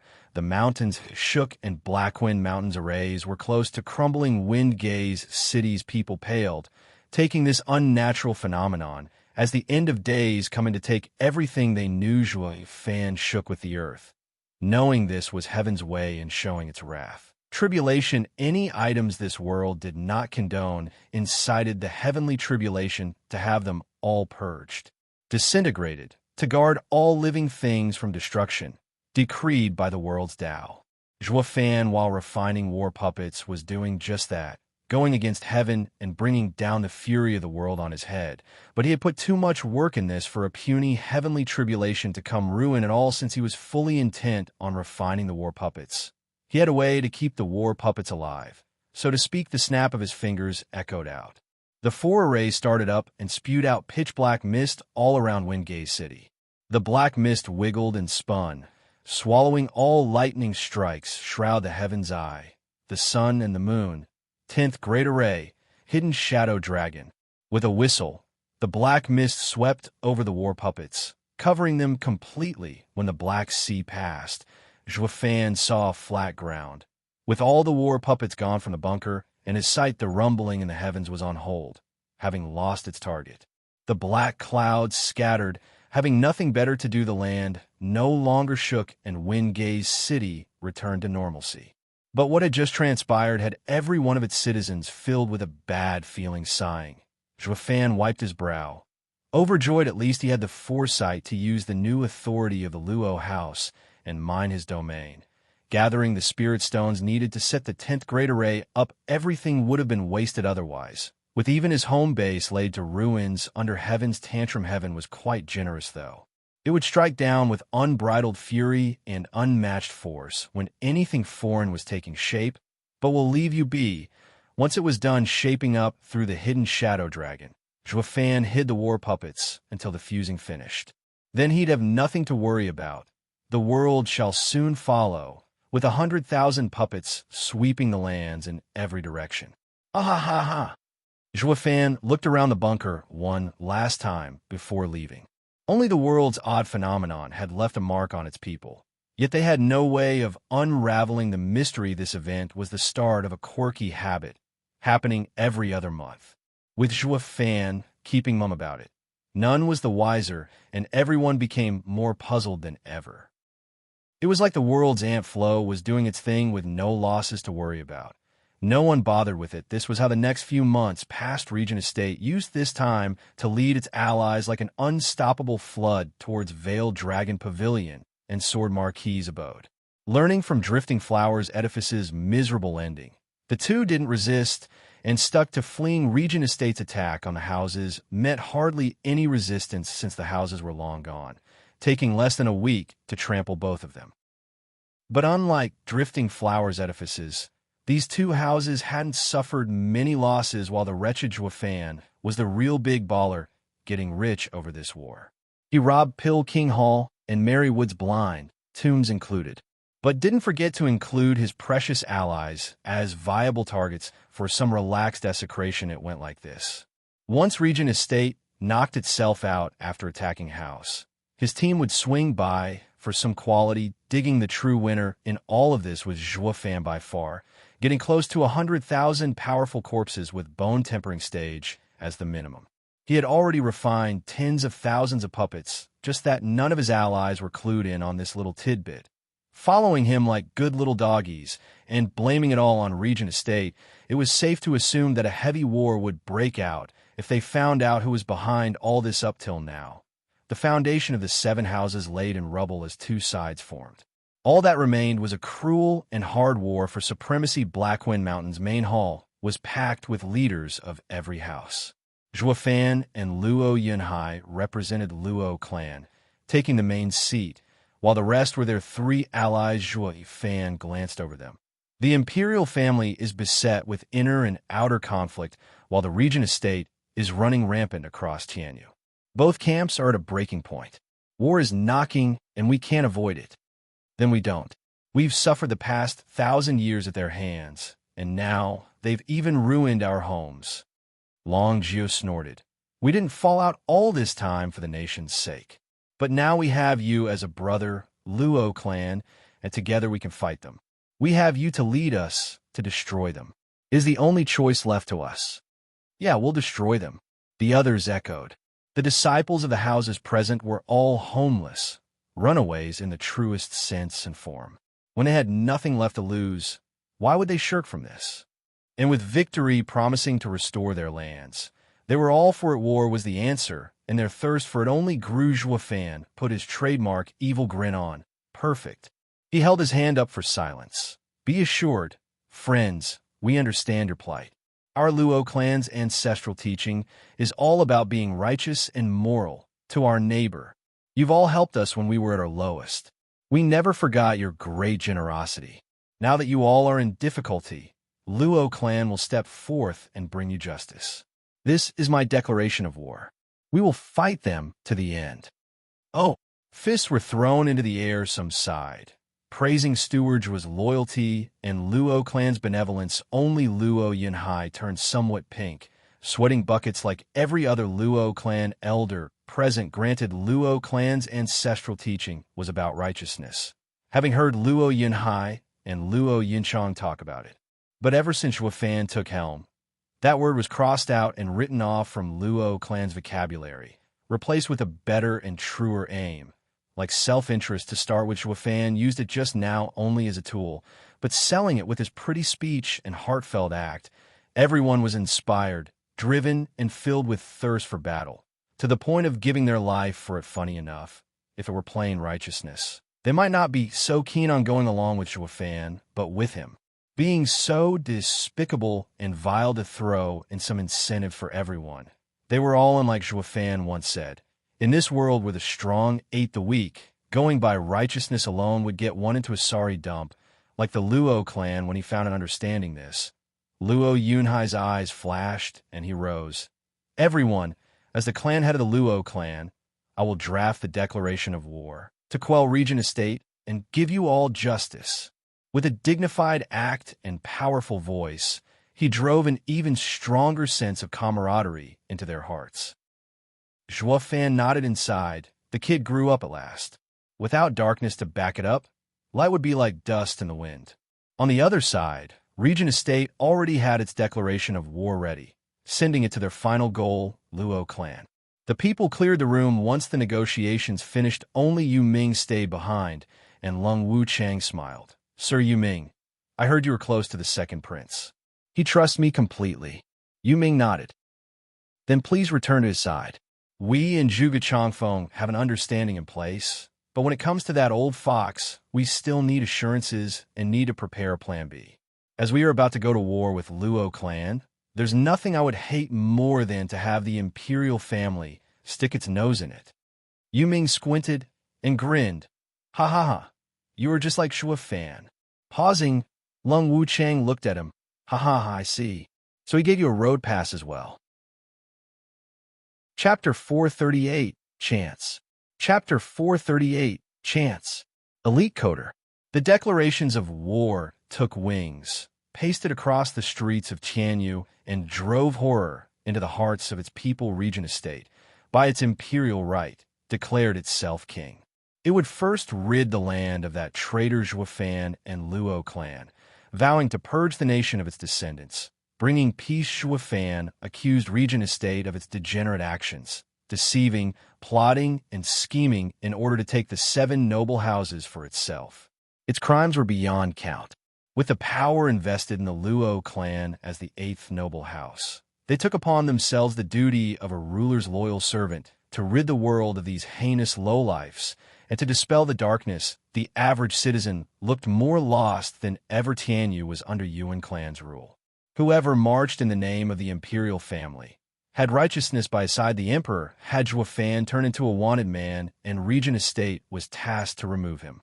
Everyone knew that, but from Fan's declaration, it looked as if Regent Estate had made the emperor come to the wrong conclusion through coercion and slander, sticking to the fact that loyal officials were usually framed by corrupt ones. Fan claimed to be a bastion of loyalty. His wanted status was all due to Regent Estate's schemes, and playing the emperor for a fool, he wanted to remove the corruption and allow the emperor to think clearly. Hence the rise against Regent Estate. Fan looked to have enough reasons to do it as well. But what got the entire populace staring blankly was who was in the wrong and who was right. It ought to be the imperial family who'd clarify this point. Yet the sovereign was eerily quiet. It was the emperor who had issued a decree to have Fan killed. But now he had turned a deaf ear. The great emperor feinted senility for argument's sake. If he did speak out, would he have the reason to attack them both later? It was better to let them slaughter each other and then finish them off in due time. As for who was right and who was wrong, it all came down to the emperor's decision. No, the emperor's plan was ingenious, fooling the whole nation. But one thing they did know was that Luo clan and Regent Estate were mad about putting the other one down. The noble houses with their long-standing legacy were leveled in a short time, leaving only these 2 factions. These small-time clans couldn't mess with any of these big shots. It was a safer bet to wait for the winner to come out before hugging their leg. Even though this action carried a slightly reproachful tone, it was way better than making the wrong choice and ending up a corpse in the mud. The emperor was shrewd, but the clans weren't that dumb either to get swept up by the vortex. Who cares who's vile and who's playing nice? The victor has always been, and always will be, right? That old coot is playing deaf. You asked me to deal with Fan And now you won't even back me up? Rotten bastard. Huangpu Tianyuan raved. Lung Wuchang smiled. Estate Lord, we knew this was coming. The imperial family wants to be the third party, so how can it give us just cause? It will only work to boost our forces. Not to mention, he hardly has an excuse to deal with us. He must be thinking he has us and Zhuofan right where he wants us. Humph, delusions is what he has. Before he even gets the chance, I'll make sure his backyard burns. Huangpu Tianyuan slapped the table. Lung Wuchang smiled with a wise look. Zhuofan was laid back, waiting for the war to come knocking. He had figured out the imperial family's reaction ages ago and had drafted that ridiculous and flashy deceleration for the same reason. He painted himself as the picture of loyalty, since no one was there to refute him anyway, or Regent Estate would have taken the name of a loyal official to boost his ranks, and he'd be left with nothing. This way is much better. I am as guilty as you are righteous, making this war fair and square. As for the imperial family throwing its hooks in, his backyard won't be so quiet for long. With a twisted smile, Zhuofan looked in the imperial capital's direction, confident in his contingencies. Anywho, in the imperial palace, the emperor in his throne had a shifty look in his eyes now and then. Marshal Dugu, it's time. Order me, your majesty. Dugu Zhantian bowed. The emperor said, Marshal Dugu, with purging traitors as the reason, assemble 1,000,000 men. I'm sure you know what to do next. I understand. Sighing inside, Dugu Zhantian shook his head. And defeat the emperor wanted him to root out all traitors. As for who these were, he didn't say. It was the same as asking to kill them all. And the emperor was sure to have their list of crimes ready to publicize any time, but to go to war against his godson was something this OL marshal found toiling. But the emperor had given his order, and he had to obey. Your Majesty, my departure will bring great chaos in the imperial capital. I fear. It's fine. Dugu Zhantian was wrecked with worry, but the emperor cut him off. I have made plans for this eventuality. Marshal can go with ease. This plan will settle Tianyu's critical situation. No mistakes are allowed. Understood. Dugu Zhantian bowed and left the palace. The emperor was struck with grief seeing him go. Marshal, for the good of the nation, I can only be ruthless. Days later, news of Dugu Zhantian's army being on the move spread to every ear. Zhuofan and Huangpu Tianyuan snickered. Only the prime minister was frowning home. Obscure wolf slipped before him once again, excited. Prime Minister Zhuge, even Dugu Zhantian has left the emperor's side. This is our best chance so far. We wait. Zhuge Chongfeng's brow was locked in a tight scowl. Hu Lianchai grew unsettled. Prime Minister, sir, all of the emperor's loyal subjects are gone. He is defenseless. If we wait for him to settle all conflicts, in and out of court, it'll be too late. The garrison has been putting pressure on us to leave since a few days ago as well. We can't wait much longer. Sighing, Zhuge Chongfeng's mind was a mess. Finally he spoke. We wait. For what? Prime Minister, sir, what's holding you back? Hu Lianchai was angry now. The Chuanrong's finest weren't here on a sightseeing trip. Going around the place, doing nothing all the time would end up being the shame of their army back home. But this was all on the Prime Minister flicking his sleeve. Hu Lianchai was gone, leaving Zhuge Chongfeng alone with his jumbled thoughts. Whoosh. His two elders appeared at his sides, bowing. Lord Prime Minister, what plagues you? Of the 5 divine dragons, we've only ever seen 3. Now who do you think the other 2 are? Zhuge Chongfeng said. The Yin-Yang elders understood his plight and said, Lord Prime Minister, you've held back all this time because of these 2 divine dragons. Know yourself and your enemy, and you will be ever victorious. Even against divine dragons. If I do not know who they are, our impetuous action will be the death of us. Black elders said, Lord Prime Minister, I have a conjecture, but find it inappropriate. A man of your power has traveled far and knows much. No matter what happens in Tianyu, however people hide themselves, nothing comes as a surprise to you. Yet we have no information on these 2 divine dragons. They may not even exist, made up by the imperial family as a bluff. SSS.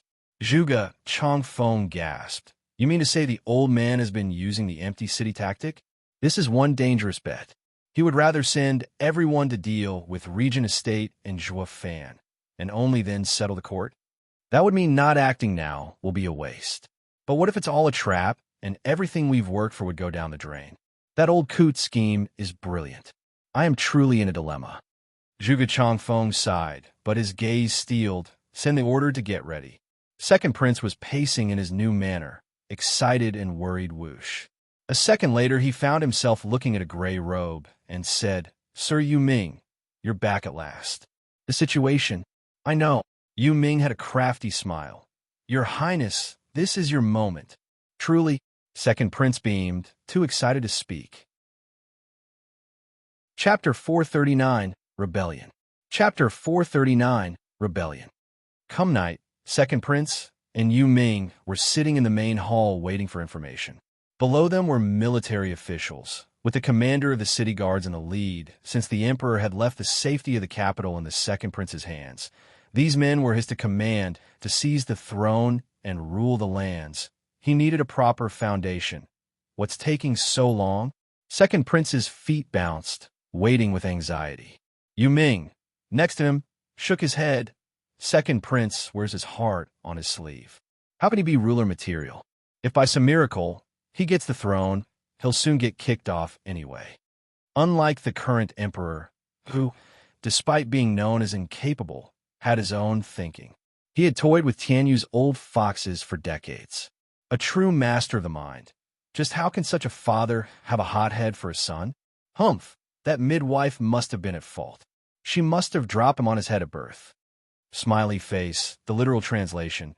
She had to have thrown away the baby thinking it was the placenta rather than the true baby, i.e., calling him brain dead. Yu Ming mocked him inside. Second Prince had no clue that his most trusted advisor had no trust in him at all, only waiting impatiently for the spy whoosh. A man appeared in front. On his knees, Second Prince jumped to his feet. What's the situation? Your Highness, Dugu army has been marching for a month and is thousands of leagues away. It will be impossible for them to return in time, even if it is only Dugu Zhantian or the 4 tigers of Tianyu. Truly, Second Prince was ecstatic. Dugu army is gone for real. Father is wide open. Commander, assemble the 30,000 guards and attack the palace and force Father to abdicate. By morning, at court, I'll be the new emperor. No one can do anything. Yes, your majesty. Long live the emperor. The commander bowed. Second Prince laughed harder, his face beaming, writing himself off as the emperor already. Let's see who will dare say I'm not fit to rule when I have the imperial palace in my palm. Second Prince left with the captains right behind him. Begin, capture all officials. I don't want any chaos. 30,000 imperial guards are enough to seize everything. We will settle it tonight. Your majesty is invincible. The men chapped their lips. Only Yu Ming stayed behind with a mocking smile. Humph, the tallest tree gets all the wind. The imperial capital doesn't lack men with power and ambition, so why the hell don't they act? Leaving you to go first? Idiot. Your only use is to be someone else's pawn. I've done what Shuo Fan and Lung Wuchang asked. The imperial capital will be in chaos. Dugu Zhantian's army will have to return, and they can fight to their heart's content. Yu Ming slunk into the dark night. The main street of the imperial capital was soon crawling with soldiers. One busybody got too curious, but was scared away by the display. Some stubborn officials were under house arrest, with nobody going in or out sighing. These men guessed what was going on. Someone was rebelling. Now of all times, when everything was in chaos, all they could do was to wait for the resolution. Knowing the night would be a chaotic one, Zhuge Changfeng was at his home, consulting the details of his operation when he heard the commotion outside. One servant reported seeing guards around the house. Everyone was frantic, especially a man with sideburns, shouting, "Humph, didn't I tell you? He even has the Prime Minister's house surrounded. Just which captain dares to do this?" Minister of War, settle down. Zhuge Changfeng smiled. They're only making a scene, that's all. But Lord Prime Minister, to have guards surround the Minister of War is a direct affront to me. The man was outraged at the gross lack of respect. Zhuge Changfeng laughed. There's no need to feel shame when they aren't even your men. Our men are still waiting outside. Just let these brutes search all they want. Then we'll decide on our course of action. Zhuge Changfeng's eyes flashed. The Minister of War showed a crafty grin in reply, nodded and sat down. Inside the imperial palace, the emperor was at his desk when he heard a cry, and a servant frantically came over. Why, your majesty, this is terrible. Slow down. The emperor remained calm, taking a deep breath. The man said, Our revolt, your majesty. They're attacking the imperial palace, and we're being overrun. What? The emperor rushed to his feet, but the servant begged before he could go. Your majesty, it's too dangerous. Please use the secret tunnel and flee. I am the ruler of this nation. How can I flee from my lands? Snorting, the emperor walked out. Just who dares to act with such impertinence? At the emperor's steel gaze, the servant sighed and followed behind him. They just stepped out, and flames flashed across the sky with shouts and roars echoing everywhere. They saw a tide of soldiers smashing into the imperial palace and the imperial guards being pushed back. He also recognized who the rebels were, the city guards panting. Out of the 3,000 imperial guards, only 300 remained, bloody and wounded. They all circled the emperor, their faces grave, squinting. The emperor looked on happily. My child, why are you using the city guard for your own means and charging on the imperial palace? Ha ha ha. Oh, imperial father, how do you know that I am leading the city guards, and it's not them rebelling on their own accord? A brash laugh announced the arrival of second prince, surrounded by 10 radiant stage experts snickering. The emperor mocked. Commander of the guards is not impulsive, and certainly not stupid enough to stick his neck out. You? Second prince was infuriated. The emperor was mocking him for his rash actions, for that useless thing he had on his shoulder, even worse than a city commander. Imperial father, I know you've only cared for the elder brother, and always looked down on me. But now you shall see what I'm made of. Oh, I think I've seen quite enough, a brainless buffoon. If I'd left the empire in your hands, the Yuan clan won't even see the end of the year, with the nation falling into anarchy. The emperor patronized second prince was fuming. You can look down on me all you want, but history is written by the winner. I have you surrounded. The entire imperial palace is under my control. Make me an emperor now, and I will let you retire and leave in bliss. Humph, you really are my son. But what if I don't plan on retiring?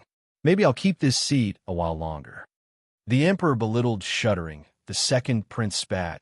Imperial father, don't push me. What, you'll kill me? Kill your own flesh and blood? The emperor taunted. Second prince's eyes were red. Imperial father, you will abdicate, whether you want to or not, or our ties will be cut in blood. Second prince shouted, Guard, bring his majesty a pen and paper. He's about to abdicate. Kill anyone who interferes. Understood. The guard army roared like a tsunami, filled with zest and power as it pressed on. The emperor was not the least bit scared, but one couldn't say the same about the imperial guard around him. Shirking back slowly, second prince saw them, still acting firm, and looked to his left. One radiant stage expert caught his meaning and flew for the emperor, but a figure cut that expert's path while someone shouted, Second brother, stop. Chapter 440, Oriole Behind. Chapter 440, Oriole Behind. Bam! The clash rattled the men, making both sides drop their weapons in favor of covering their ears. The two experts separated, and the radiant stage expert fell back to the second prince's side. The other was next to the emperor, followed by 7 more. The remaining radiant stage guards in the imperial palace Yongning scrambled over, ranting, Second brother, how can a prince stoop to such disgraceful acts as to take up arms and revolt? Stop this right now and ask imperial father for forgiveness. Shut up, Yongning, this has nothing to do with you. Second prince never spared her a glance, only glaring at the emperor. Imperial father, ever since the fiasco with Zhua Fan, your radiant stage guards are heavily wounded. You have no chance. I do not wish for patricide, to be labeled a kingslayer by the people. I advise you to abdicate. The emperor mocked, "Son, the throne has always been acquired through succession or war. I'll be honest with you.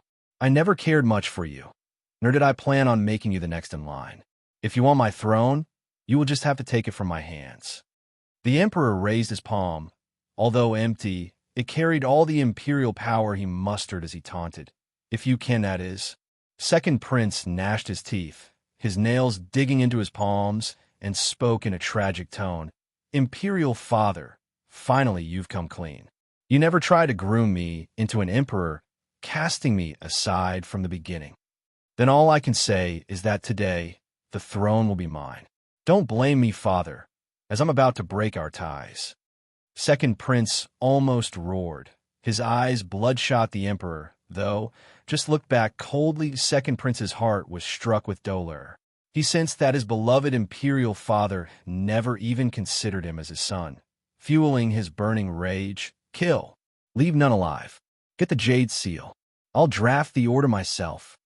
"Understood," the men shouted, storming the palace. The 10 Radiant Stage experts moved as well, with only 8 experts on the Emperor's side and no Divine Dragon around. They held the advantage. The Emperor would soon lay in chains, and the coup would be victorious. The Radiant Stage experts were giddy at the prospects. They would become the new Emperor's loyal officials. Blessed with riches and resources, the Emperor's Radiant Stage guards were getting graver by the second, finding themselves outnumbered and unfit to protect the Emperor. Yongning cried, "Father, look out." The Emperor still bore the same calculative look, standing firm and unflinching. His eyes flashed at the incoming enemy. "Where are the shadow guards?" "Who?" Black streaks flew from around the Emperor with eerie cackles. They moved onto the Radiant Stage experts like black clouds. In the hundreds, all experts kept calm and retaliated. But their attacks went right through the shadows, having no effect at all, while the Shadow Guards relied on their strong souls and couldn't enjoy tearing into the enemy. They could at least mess with their minds and unnerve them. There was hardly a Radiant Stage expert among the Shadow Guards. But thanks to their creepy methods and their numbers, the enemy had no counter to their harassment. The Emperor's Radiant Stage guards were filled with bloodlust, with the Shadow Guards keeping the experts busy. The guards would rob their lives. They moved fast, jumped up in the air, and came down under the cover of the shadows with a heavy palm attack. Ugh. Second Prince's experts drew a trail of blood as they crossed the sky. As for the city guards, they were pushed back in but few moves from the Radiant Stage Imperial Guards. Second Prince's experts could do nothing but lay there wounded, watching their brothers breathe their last. The city guards' metal cracked and shuddered back. "Damn those pestering shadows." Second Prince spat.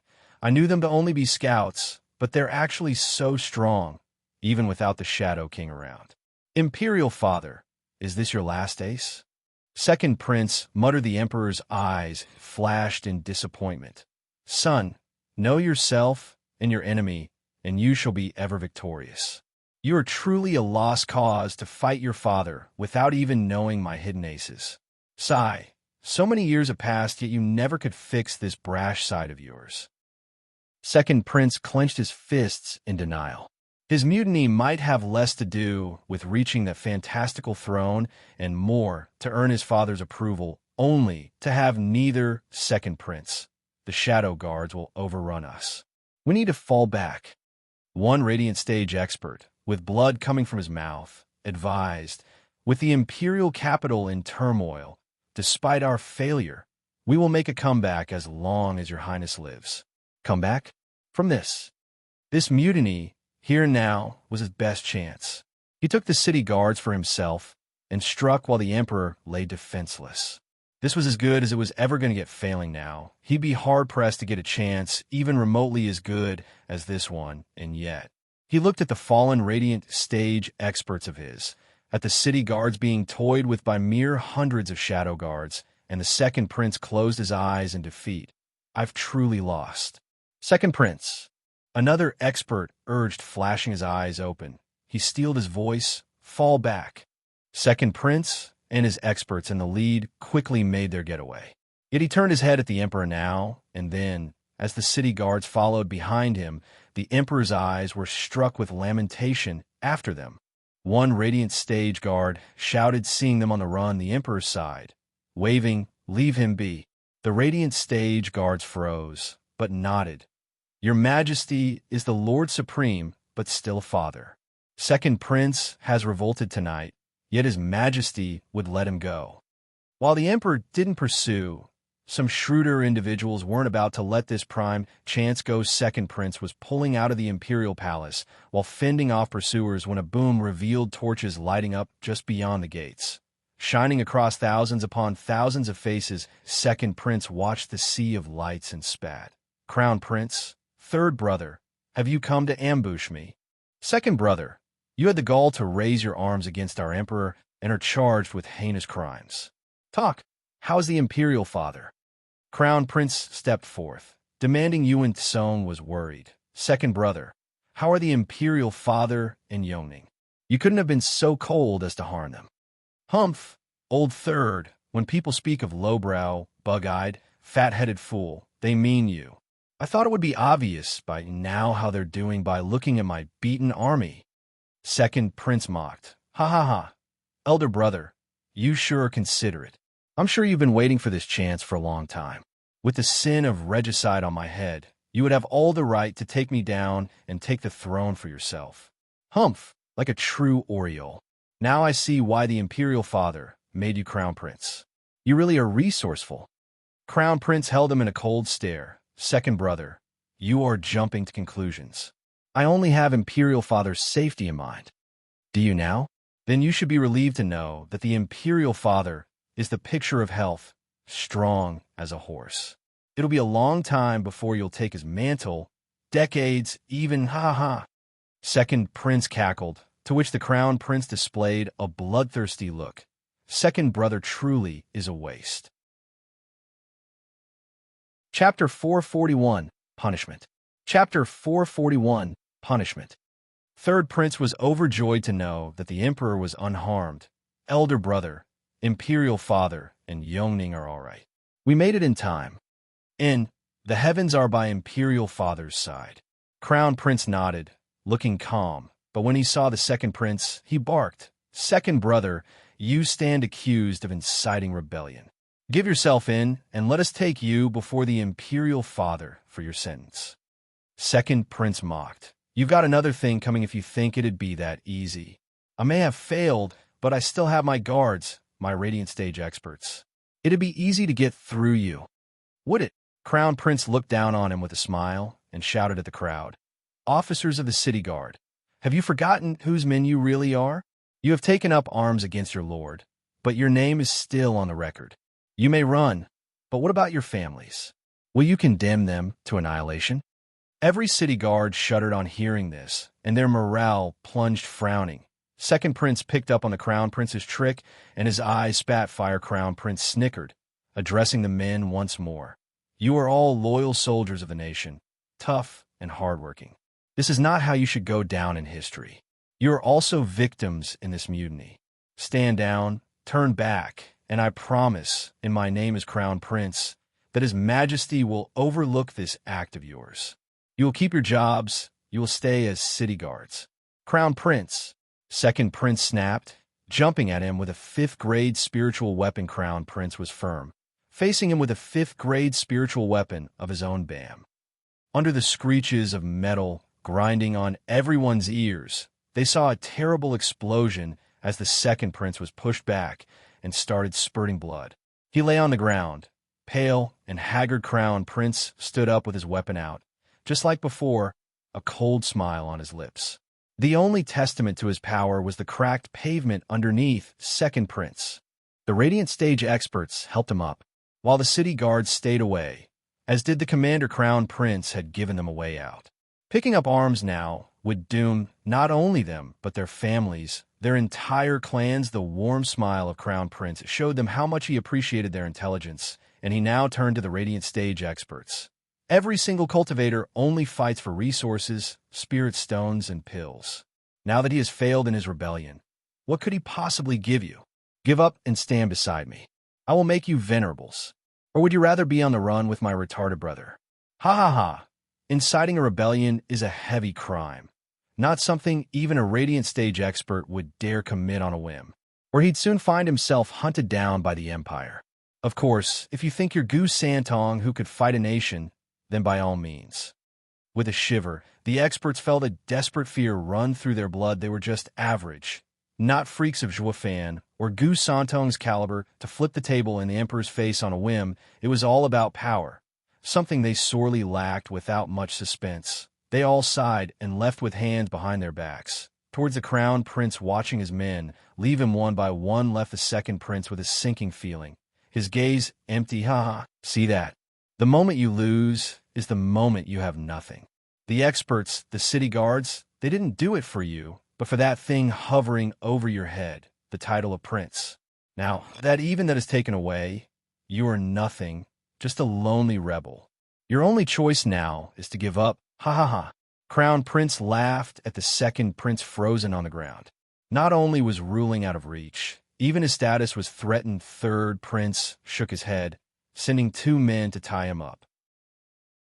His mind was still in shock, walking around like an empty shell, only capable of regret and dread.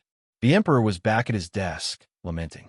Yongning poured him tea, urging, "Imperial Father, please cheer up." Second brothers merely blinded by greed, the power having gone to his head. He'd never willingly hurt you. Ha ha, I would have been happier if he did. A pity this is as far as my child can go. The Emperor shook his head. Yongning started. What does that mean? Nothing. This is a man's game, something you don't understand and hope you never will. The Emperor patted her head with a fond gaze. I wish for you to stay like this forever, pure and unmarred by the world's corruption. Blinking her big eyes, Yongning nodded, clueless. The Emperor smiled.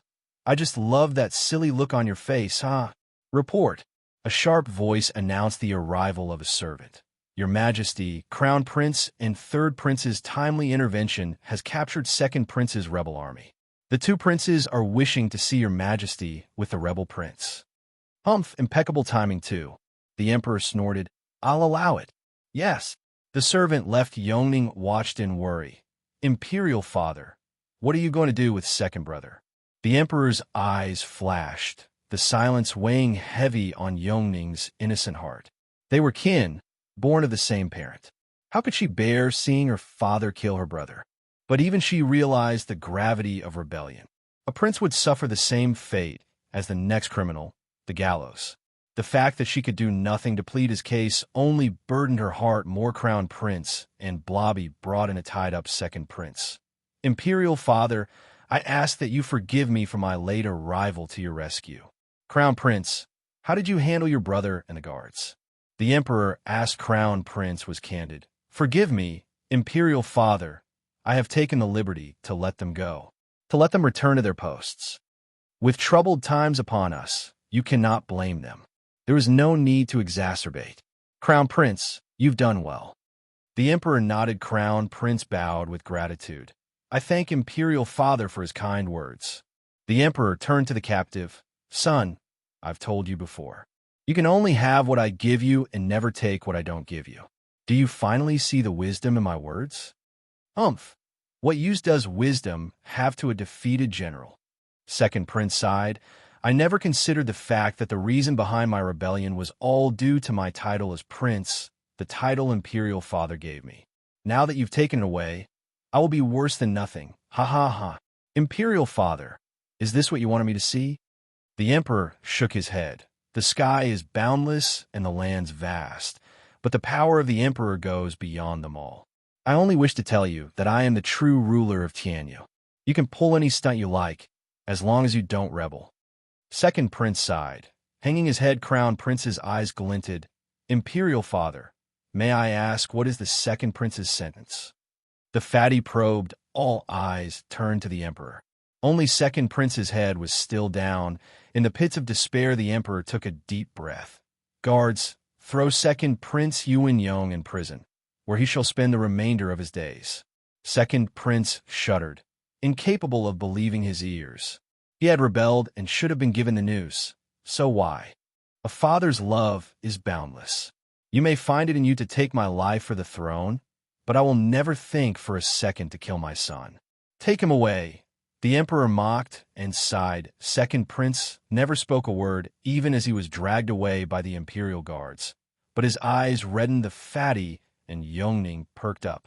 Crown Prince looked happy, but the emperor picked up on the discontent in his eyes. Crown Prince, a lord needs to show mercy. He can no longer stand in your way. As both a warning and advice, the emperor spoke with a flick of his sleeve, sending them all away. Crown Prince shuddered, his face gloomy as he shuffled away with a lowered head. Chapter 442, To War. Chapter 442, To War. At long last, the sun dawned on the imperial capital after a tumultuous night, finding the city guards at their posts, and the order restored. Zhuge Changfeng and many officials were waiting in the prime minister's mansion for updates. A shadow burst in and whispered in Zhuge Changfeng's ear, causing his smile to widen. Prime Minister, sir, what's the situation? The Minister of War asked. Zhuge Changfeng shook his head. Like a true failure he is, the second prince could never live up to his majesty's ability.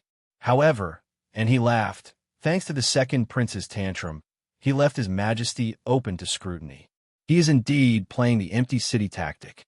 All he has are some shadow guards and wounded imperial guards. The Minister of War proposed. Then we can. Of course. Zhuge Changfeng was firm, having grasped the truth. The old man has gone all in on this move of his. He has sent his forces to deal with those two, yet sits steady on his throne to blind us. He'd never guessed that his treasured empty city tactic is now in shambles. It's like the heavens are begging us to take this chance. Ha ha ha. Minister, our forces can begin. Take the imperial palace within the week. Zhuge Changfeng's eyes flashed, his voice stern. The Minister of War saluted, as did the rest of the excited officials. The time for a new ruler is upon us. News of the second prince's rebellion spread like wildfire, reaching Dugujantian's ears thousands of miles away. 3 days later, Dugujantian panicked and was about to turn back. He didn't even get to strike camp, though, as a yellow flash landed before the marshal's tent bearing a scroll with imperial edict on it. Dugujantian convened with his tigers and received the order. Hear ye, the emperor's edict. Marshal Dugu is to stamp out the traitors and press on with valor. He is not to return without results. The radiant stage messenger was one of the few capable guards the emperor had left. For him to come at this time spoke of the importance of this order. Dugujantian took the edict. I am honored. May his majesty live a long and prosperous life. And then he put on a heavy look. Is his majesty safe? Rest easy, Marshal Dugu. Everything has been handled. Second prince's rebellion was put down swiftly. The messenger smiled. Dugujantian relaxed, yet was pensive, but this would have revealed all the forces by his majesty's side. His aged face was filled with wrinkles from all the worry. Once more the messenger spoke with admiration. Marshal Dugu is indeed loyal to a fault to the nation. To be frank, his majesty's guard isn't looking good. But as you can see from his majesty's decree, you cannot return. His majesty is burning all his boats. For peace in Tianyu, he is willing to forego even his safety. Dugujantian shook his head. The messenger nodded slowly after he left. Dugujantian looked at the thin paper in his hands for a long time. The emperor feared he'd rush back after catching the news of the capital and sent this radiant stage expert. Any delay would not only promise a swift end to Zhuofan and Regent States war, but would also give them time to recoup.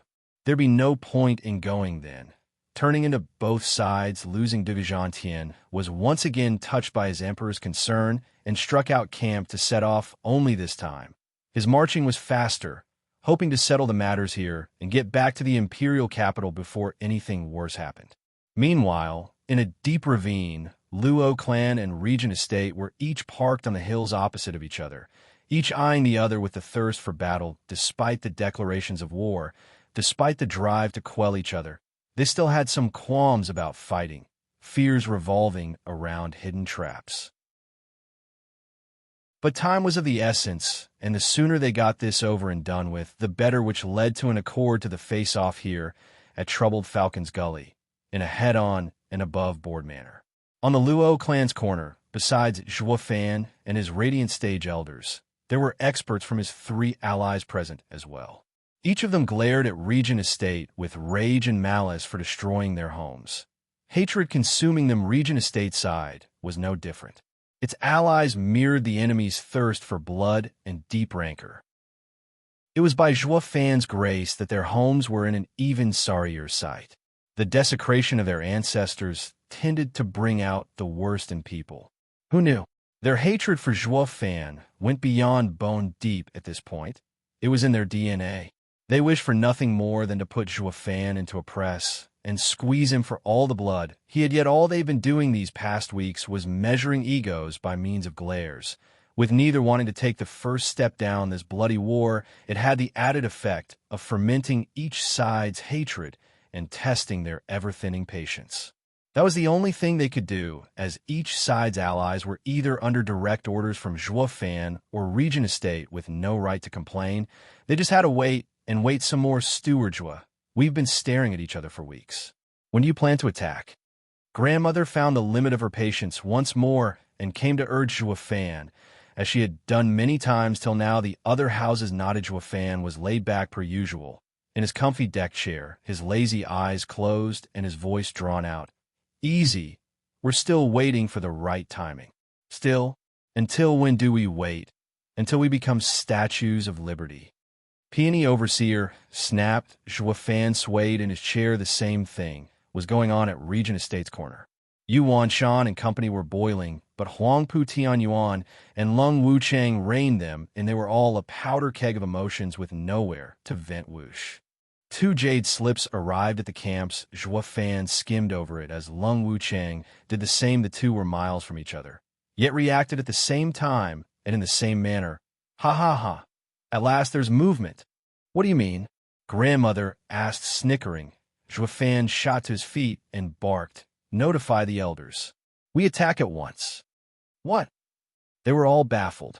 He just asked us to wait, and the next second he is asking us to attack? Just what on earth happened? Nonetheless, they all began war preparations, eager to get the show on the road, and the blood flowing in quick order.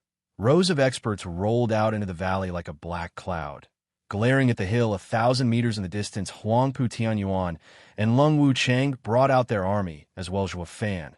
Huangpu Tianyuan and Lung Wuchang's eyes met, and they burst out laughing. We finally get to see today, when I can tear you to shreds. All to my heart's content. Joie Fan, it's high time you paid for taking away my son. Huangpu Tianyuan roared, to which Joie Fan only had derision. Huangpu Tianyuan, let's see you try. Lung Wuchang fanned himself with a smile. Estate Lord, Steward Joie, we are all bitter enemies here, with each side wishing to destroy the other. Just that there were so many interferences along the way. This is a rare occasion, with Second Prince's rebellion igniting the chaos, yet Dugu army still marching towards us. It won't be long before Prime Minister Zhuge acts as well and gets him a turn back.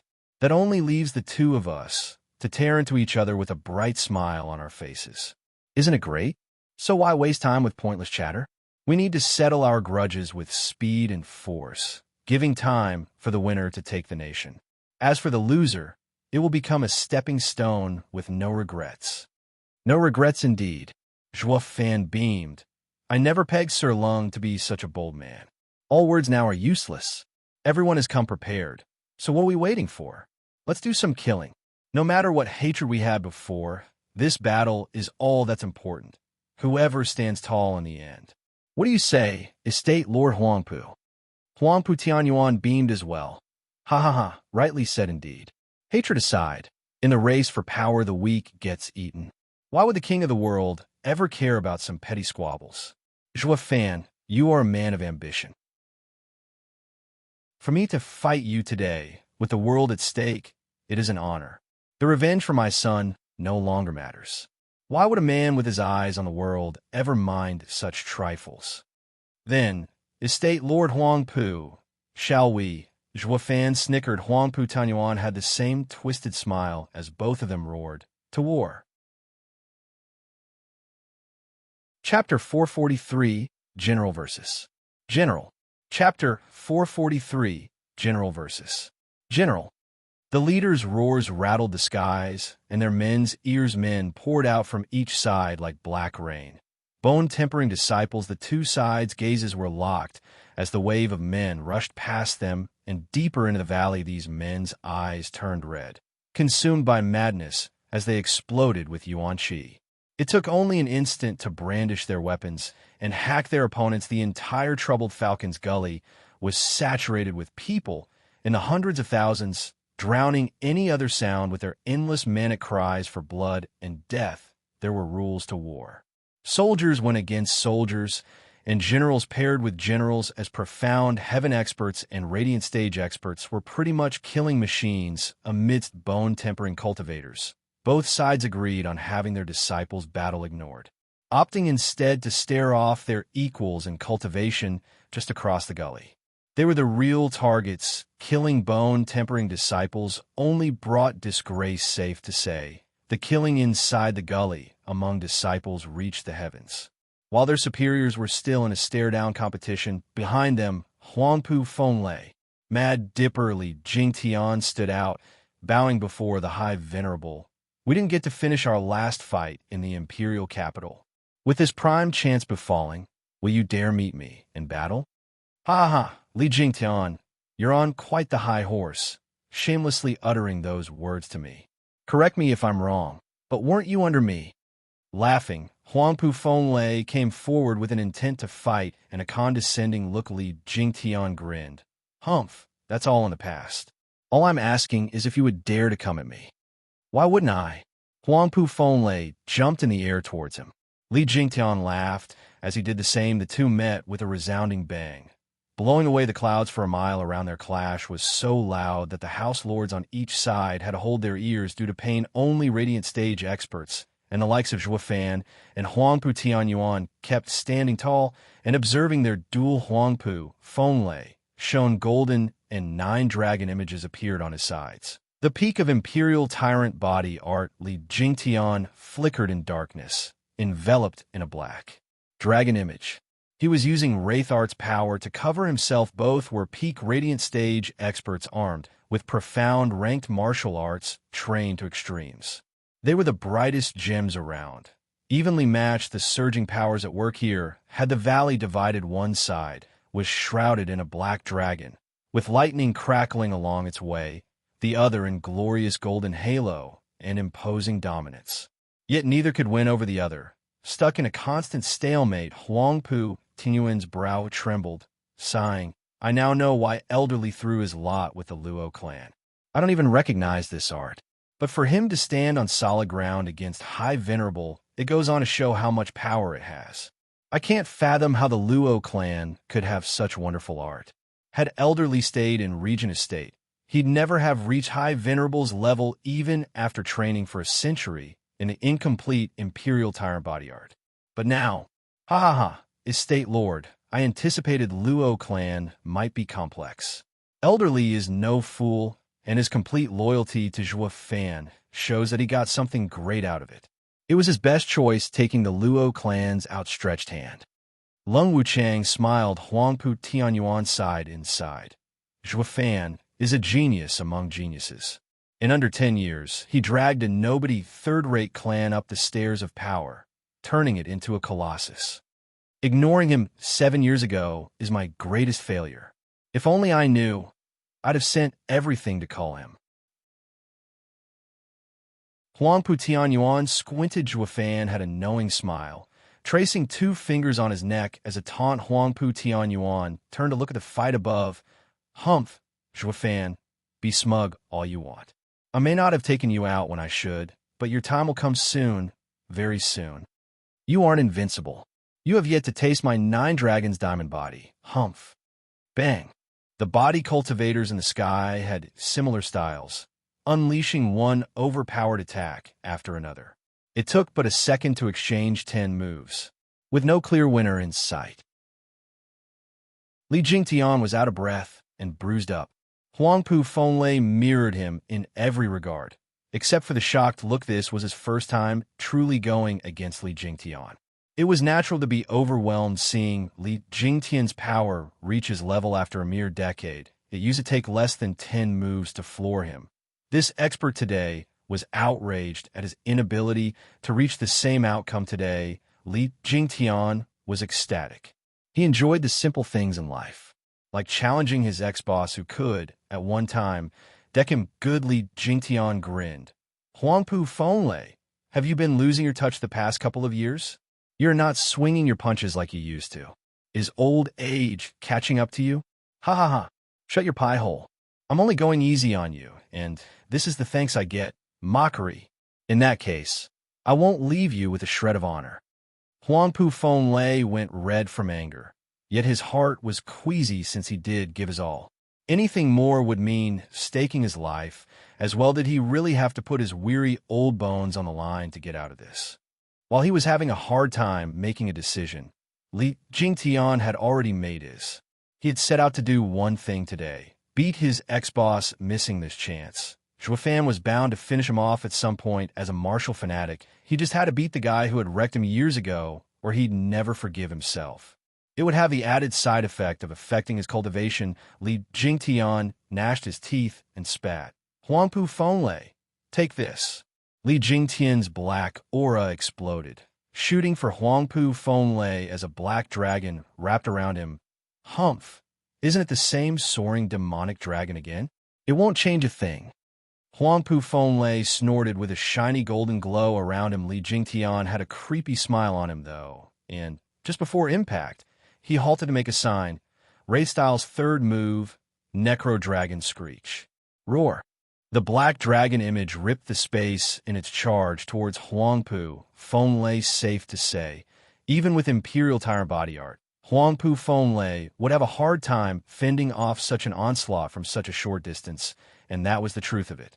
Huangpu Fenlei was forced into letting his soul take the brunt. A wound on the soul meant a drop in strength, which translated into defeat, facing his ex-subordinate and losing. High Venerable's name would be soaked in mud. Huangpu Fenlei bit his tongue and spat blood as he made a sign.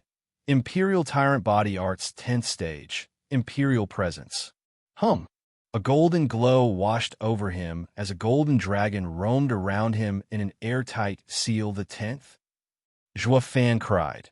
That's stepping into the Earth-ranked martial art category. Does Imperial Tyrant body art have a 10th stage? Huangpu Tianyuan was stumped, amazed that Huangpu Fenlei had reached such a level. Imperial Tyrant body art had 9 stages, with the 10th stage mere hearsay. Only the ancestors of Regent Estate a millennium ago could reach it. High Venerable is a genius of his generation, no less than the eldest young master. If not for the dragon soul defending him, he never would have been High Venerable's match. High Venerable is a true genius of the millennium. Lung Wuchang praised Huangpu Tianyuan, nodded. Huangpu Fenlei laughed behind the golden curtain. Li Jingtian, do you see this? This is the true power of Imperial Tyrant body art, martial and spiritual unity. Be it physical or soul attacks, nothing can break the Imperial presence. Think again. Li Jingtian grinned. His black aura disappeared as an eerie power built up while he extended 2 fingers.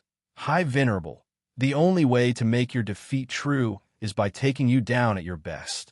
Zhuofan cried. Elderly. Chapter 444, A Martial Fanatic's Honor. Chapter 444, A Martial Fanatic's Honor. Hum. A dreadful wave shot from Li Jingtian's fingers. His face went purple. Blood leaked from his mouth and the veins in his arms pulsed, ready to burst, yet none of that could wipe the excitement off his face. Releasing every ounce of power he had, that's the profound ranked martial art. Finger of Death. Sensing the energy, Qiu Yanhai cried. Ever since Steward Zhuo has taught it to us, we haven't had much time to practice it. Yet this geezer has already mastered it. He really is the Mad Dipper.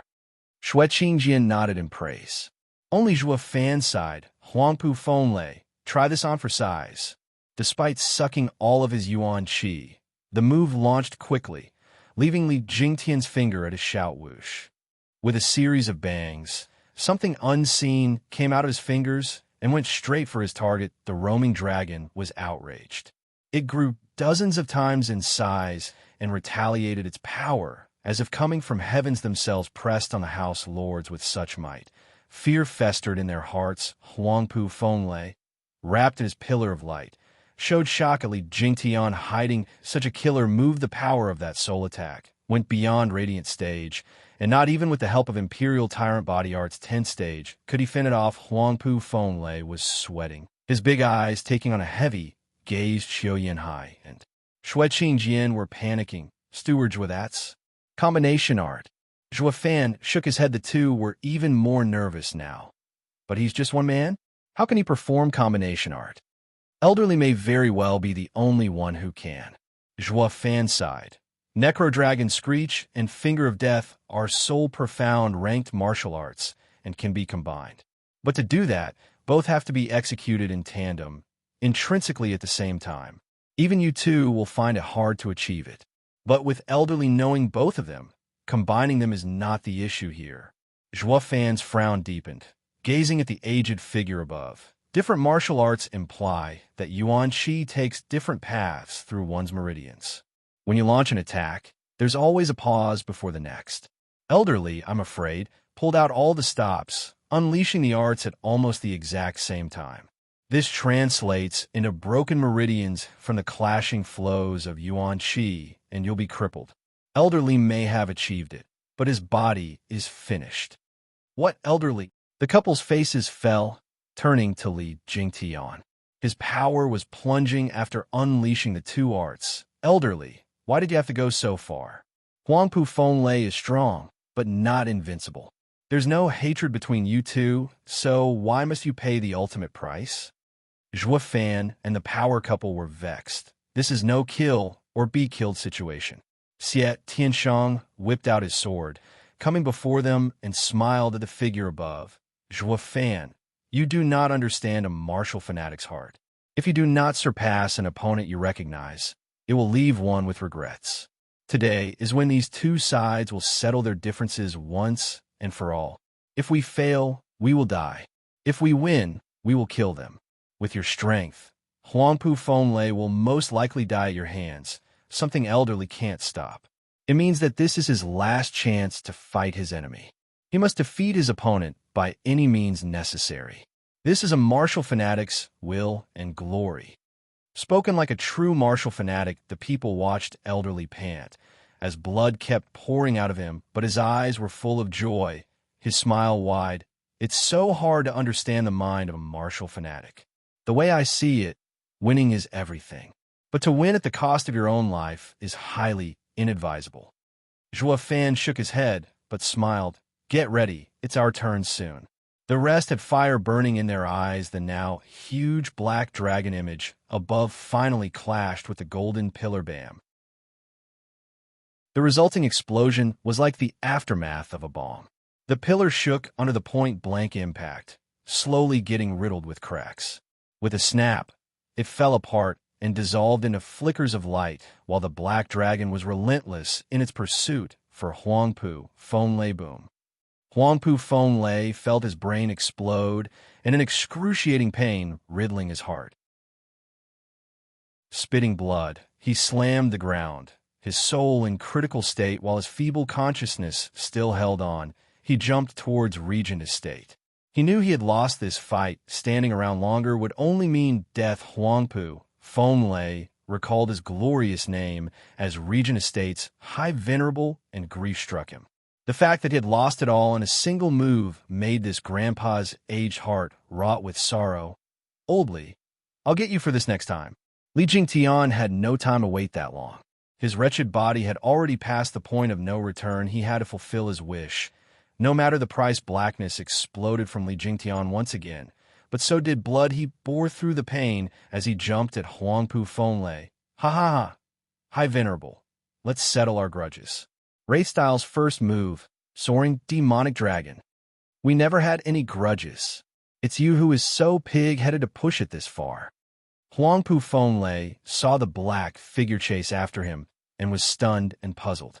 He noticed Li Jingtian's odd situation. You should lick your wounds first. We have no hatred, so stop forcing yourself to come after me, all right? Huangpu Fenglei felt like crying, unable to make sense of it all. He'd never guessed that Li Jingtian operated on much simpler motivations. To kill him with his own two hands, High Venerable. Huangpu Tianyuan shot forth, bringing joy to Huangpu Fenglei's eyes. Estate Lord. Zhuofan's eyes flashed golden in the nick of time, cutting Huangpu Tianyuan's timely age-short Zhuofan. Huangpu Tianyuan gnashed his teeth. Zhuofan grinned. Elderly is on my side, and I will respect any decision he makes. You won't be going anywhere. Humph, we'll just see about that. Huangpu Tianyuan's right hand was enveloped in a golden dragon image for a second before turning into a scaled claw and attacking. The sharp talons whistled through the air. Transformation, Earth Dragon Claw. He knew this move all too well, since he had as well courtesy of his own dragon soul. So Zhuofan responded with the same coin clang. The clash resulted in screeches grating the ears of others. The two separated. Finding the clash, even Zhuofan beamed. So you did train in Nine Dragons' diamond body. But that can't be all that a legendary Earth-ranked martial art can do, right? Ha ha ha, Zhuofan. This is all thanks to the Bodhi root you got for us. But I won't be going easy on you. You are destined to die today. Is that so? Zhuofan chuckled, followed by a shifty smile. Chapter 445, King Against King. Chapter 445, King Against King. Estate Lord, save me. Seeing the manic Li Jingtian fast approaching, Huangpu Fenglei swallowed his pride and begged for help, but with Huangpu Tianyuan and Zhuofan doing the tango, help was on hold to settle this battle. All Huangpu Tianyuan had to do was squash Zhuofan. And with the target right in front of him, victory was not something the life of a High Venerable could outweigh. Safe to say, High Venerable's cries for help went unanswered. Ling Wuchang had a contingency set for just this possibility, calling for the rest to move, and Zhuofan had the estate lord blocked. But what about the others? Dozens of radiant stage cultivators and profound heaven experts shot for Huangpu Fenglei. Region estates, 20-plus venerables were even faster. Anyone would panic when their boss life was on the line. Zhuofan moved, seeing the crowd, and Huangpu Tianyuan stepped in to block him. Zhuofan chuckled, not minding it in the least. Whoosh. Others would handle the radiant stage rescue party. Not to worry. The power couple and the four scheming demons, with a few radiant stage experts from their three allies, move in while Yu Wanshan's team of profound heaven experts was facing grandmother's team. It was Zhuofan's plan and his order. No one was to interfere in Elder Li's fight. Ling Wuchang took in the new battlefield and sighed. No matter the outcome of today's battle, High Venerable's life is forfeit. Li Jingtian arrived at last upon his target. The black aura having reached its peak, Huangpu Fenglei paled. With the rescue team up a creek, he was left to fend for himself. Shouting, he shone golden once more, roaring, Li Jingtian, don't test me, or I'll fight you to the death. Ha ha ha, just what I want. Li Jingtian turned into a black dragon as it went head first. Boom. Black and golden glows clashed, shaking the world around them and turning many heads as the dust settled and smoke rose. The bloody figures became visible. Li Jingtian was soaked in blood. His chest was caved in, vessels had burst, and bones were snapped. His eyes, however, held that look of joy, of pride. Huangpu Fenglei was as pale as a sheet of paper. His pupils dilated and half of his body lay shattered. With vague signs of life, half of his face shuddered, expressing a contorted and grisly image of unbelievable despair. He ran unchecked over Tianyu for 100 years and never conceived it humanly possible for the day to come when he'd lose in such a wretched and nasty way. Li Jingtian, we have no hatred. Why must you be so obsessed with my death? Words slipped out of Huangpu Fenglei's stiff face, coughing from the pain in his chest. Li Jingtian's smile never left him. Huangpu Fenglei, today you lost to me in 3 moves. In your blind arrogance, you once said to me that I was of poor talent, only worthy to be behind you. You were strong then, shaking me to the core as I looked up to you as my role model. But 30 years passed while I trained Imperial Tyrant Body Art to the 7th stage, only to have my cultivation cut short by your refusal, saying that I'm not worthy to pursue the complete art. When I argued, you beat me up in 1 strike. Then you said that I've reached my limit, and no matter which cultivation method I train in, it'd all be wasted on me, and I'm not fit to follow you. Ever since that day, I've only been a mere guest venerable, an outsider to your venerable circle. And seeing those nondescript regent estate venerables training in the full cultivation method, I could never accept this. Even more so when you said that I have reached my limit. I never cared for being an outsider at all. From then on, you have always been my rival, and I vowed to myself to defeat you one day. That day has come, ha ha. Li Jingtian spluttered blood. Huangpu Fenglei felt like crying. Li Jingtian, you narrow-minded fool. You've held on to that trifling event till now. To you it may be pointless, but to me it was unforgettable. My path has no end, and no one alive can say otherwise, not even you. Li Jingtian shouted through the pain. Huangpu Fenglei sighed. It is my mistake, my. His eyes closed, his face twitched and relaxed. He had let go of all hatred.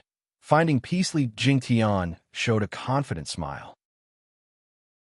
High Venerable Huangpu Fenglei was a man who would put honor above all, but he admitted in the end that he was wrong about Li Jingtian because Li Jingtian had beaten him. That too in less than 10 moves, Li Jingtian's cultivation was far from over. Closing his eyes, Li Jingtian collapsed. Xie Tianshang appeared beside him, helping him up. He only relaxed after sensing his breath as a fellow martial fanatic. The headstrong Li Jingtian was a prime example. He hoped for one day to beat his own rival. Xie Tianshang's eyes flashed as he looked at Zhuo Fan, shouting, Zhuo Fan, elderly is fine. Only blacked out from the wounds. Xie Tianshang took Li Jingtian away. Zhuo Fan relaxed. But Xie Tianshang's look had him stunned. Why does it feel like he's looking at me like an enemy? Aren't we allies? Zhuo Fan smiled dejectedly and turned to Huangpu Tianyuan. Elder Li and Huangpu Fenglei's battle has reached its end. Our top general's fight now has a conclusion carrying a sad tone with it. What sadness? As kings vying for the crown, power is everything. Huangpu Fenglei died because he was weaker. I'm not sad, so why should you be?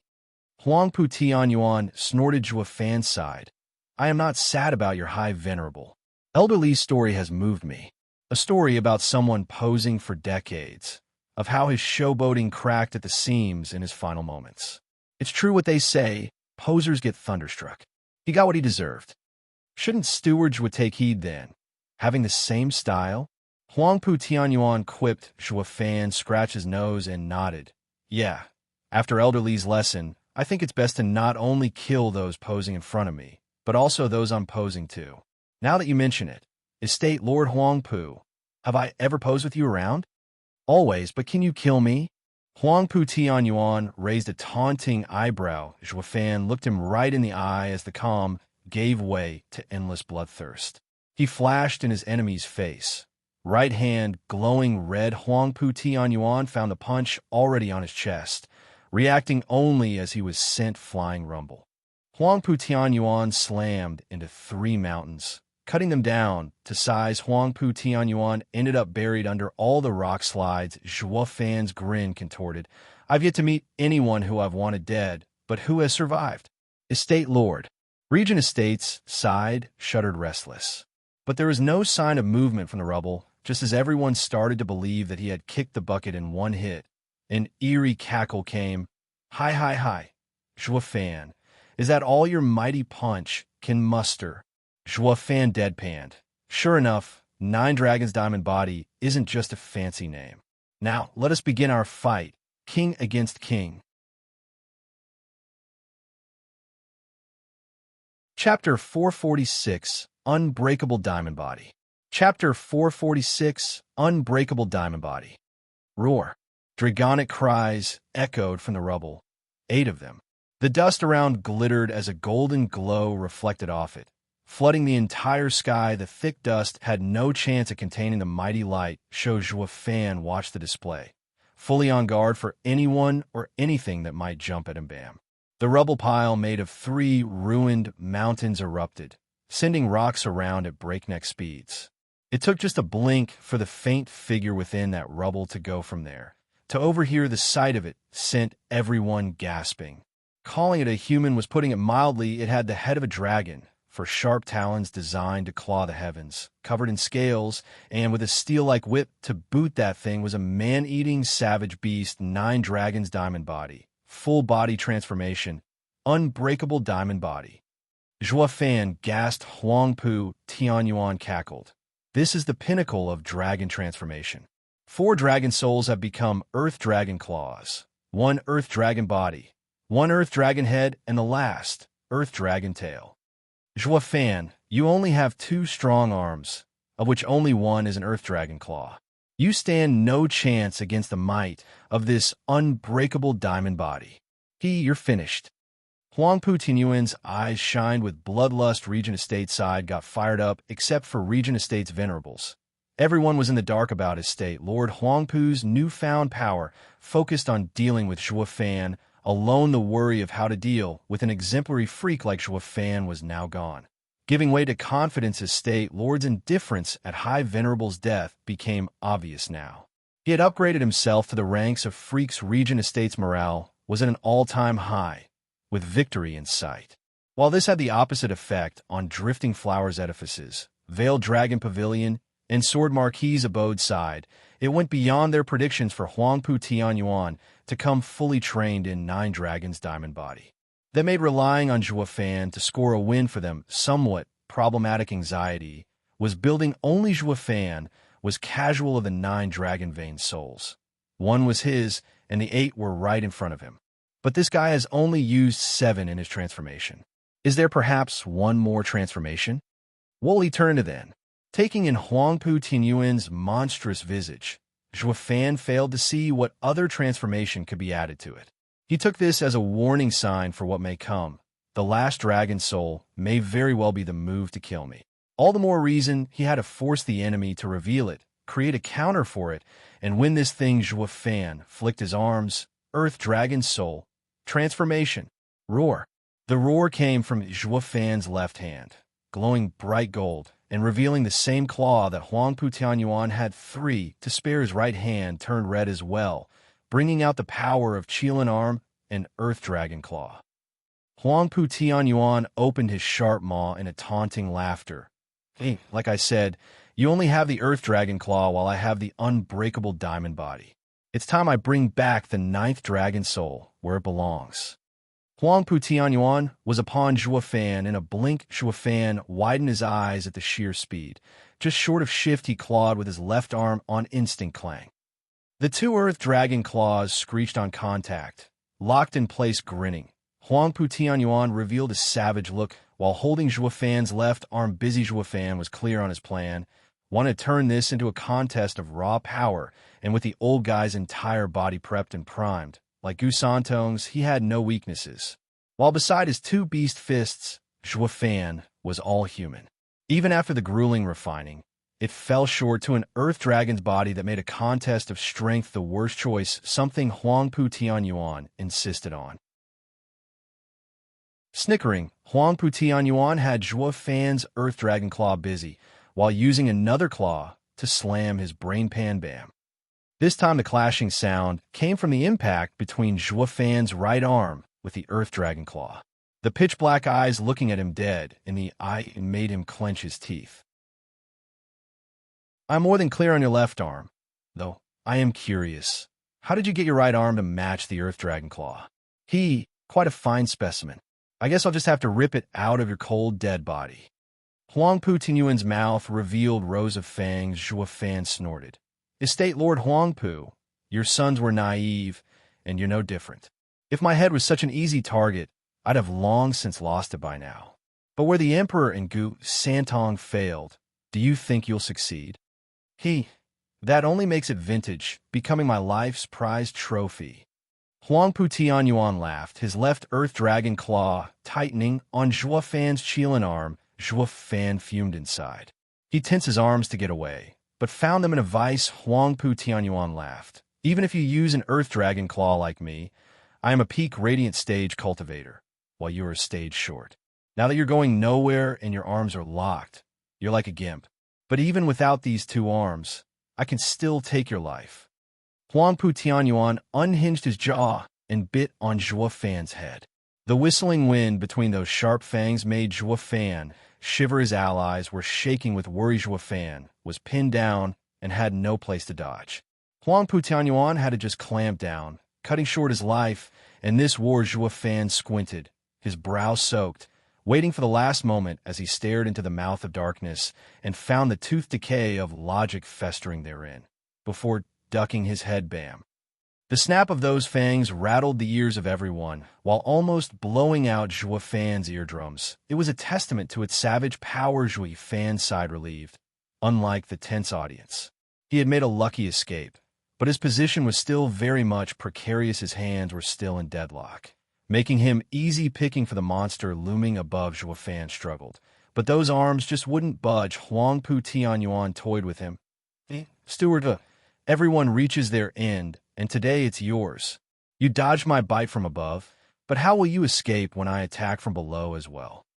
Huangpu Tianyuan opened his mouth again as the tail whipped at Zhuo Fan. The shrill sound that tail made as it traveled stung his mind and vexed his heart. It was more than capable of splitting his head down the middle. But dodging it would put him right between those fangs. Zhuo Fan was pushed into a corner. Luo clan was worried for him, their hearts in their throats. They wanted to come to his rescue, but with how not even Zhuo Fan could overpower Huangpu Tianyuan, their odds were slim. At best, Regent Estate's allies had it better, everyone smiling at Zhuo Fan's plight. They'd see the hatred for their ancestors' desecration be repaid in full. Estate Lord Huangpu reigned supreme.